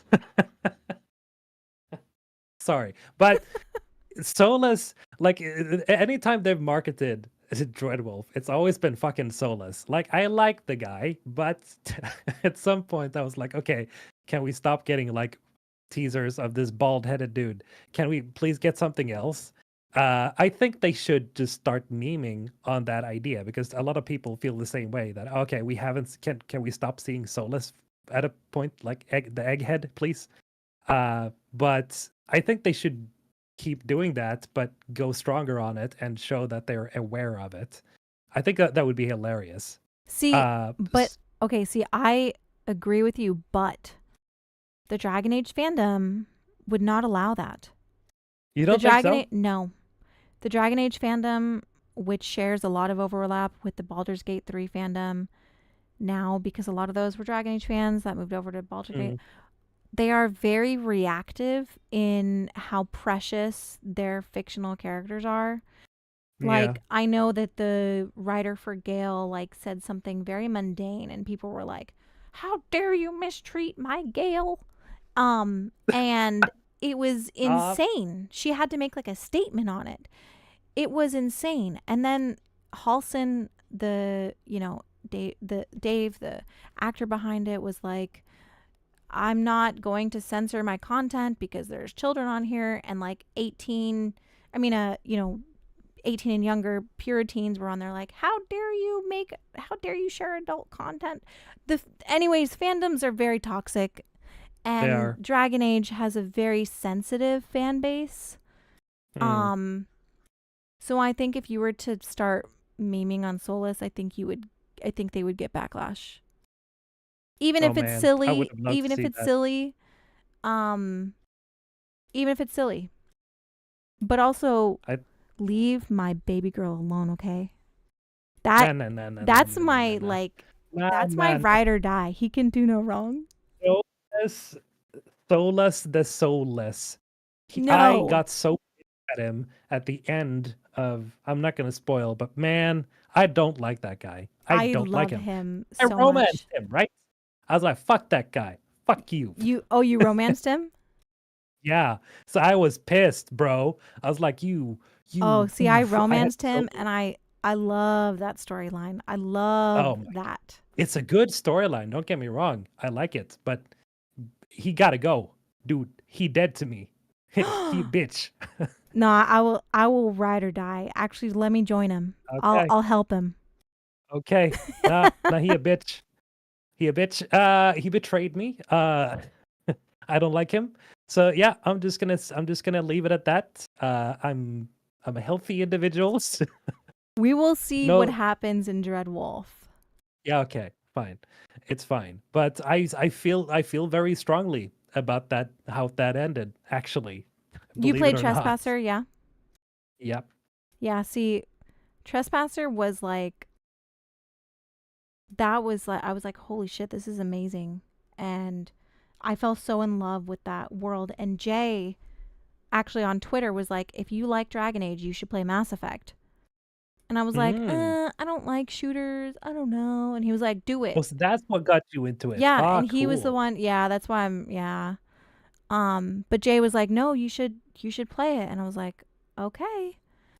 And then it like changed my life. Here I am. There Um, we go. but I really, yeah, I don't know what they're going to do with marketing. I don't know. Yeah, I hope and it's like also, why even bother getting started with a TikTok if it's just going to be banned in the US anyways? And you can't true. market to the US demographic. And because I don't know if you've seen, but like Resident Evil makes a lot of fan cams of Oh, of like Leon Kennedy or whatever. Um, and it's like just a bunch of shots of him with like hearts and stuff and with like some thirst music behind it. And that shit blows up because that's like modern day marketing. That's Yeah, something a they're fan memeing. would create. Yeah, it's a joke, but Yeah, it gets views. It works. they should do that with Solus. Again, I'm saying it. They No, gotta meme with I Solus. I agree. I think that they need to do something. Yeah. They got to do Uh, something, yeah. we're more fun over here on the Emmy side of things. True. True. We're a little bit more chill, I think. Yeah, there are some stinkers out there, but generally I think the community has been pretty awesome. The Also, Misfit community. Geekarella, yeah. I will let Solus destroy the world and I will help him. Okay, that is my Oh god. schnook'em wookums. He can do Nope. no wrong. Wrangle. Southern Lookers with the $5. What Emmy non-canon romance would y'all rock with most? For me, it's Samara or Shiala. Arya. Uh, Arya. Hell yeah. Immediately Arya. Hell yes. I'm sorry, but they made the Step on Asari me. way too sexy. I can't ever say all of them. All the Asari. The answer is all the No, Asari. no, no, no, no, no, no. Arya. Arya is the goat. She is Yeah, the best. Arya. She is, she is, she is Lady Dimitrescu level of thirst for me and many others, Yeah, no, I love including you. Arya. She is so good. She's so cool. She is obviously she's played by what's her name again? You know Carrie the Ann names, Moss. right? Trinity. Trinity. So I mean, obviously she's so expertly crafted as a character. She's so badass. It's, damn, yeah. Her and Edie are the two characters that I just go back to, and I'm like, I would have loved romancing them. That would have been amazing. I also really love Shiala. You know, the green She's, Asari. Yeah, yeah, yeah. she's cool. I love her. And when she flirted with Shepard, I was like, oh, okay. And then you can't. Okay. Yeah, I was like, oh, okay. Liara, look away. Um, but True. I think she would be really cool to bring back because Mm, it would be interesting to hear what she's been up to, but also obviously her connections to, Mass Effect. And I love that she's green. I think it's really cool yeah. that she's green. Yeah, unique. That would have been a cool experience just to mess around a little bit. No, an actual like romantic, uh, no, an entire arc really would have been cool with her. Then again, she wasn't a main companion, but then again, um, anyone did whatever they could to get the kiss at the end of the Omega DLC. Absolutely. Yeah, but you have to play as FemShep only. She doesn't like Nah. boys. She Well, won't she she won't kiss does. she won't kiss a male shepherd. But she does. No, she doesn't. Yes, she does. She does, but she doesn't like it afterwards. Her response is different. It is. No, Yes, it is. she just does not. She doesn't make out with him. She does make out with FemShep. Yeah, because she likes it, but she doesn't like it with male shep. I think she liked it. She just but she's like, that was it. Okay.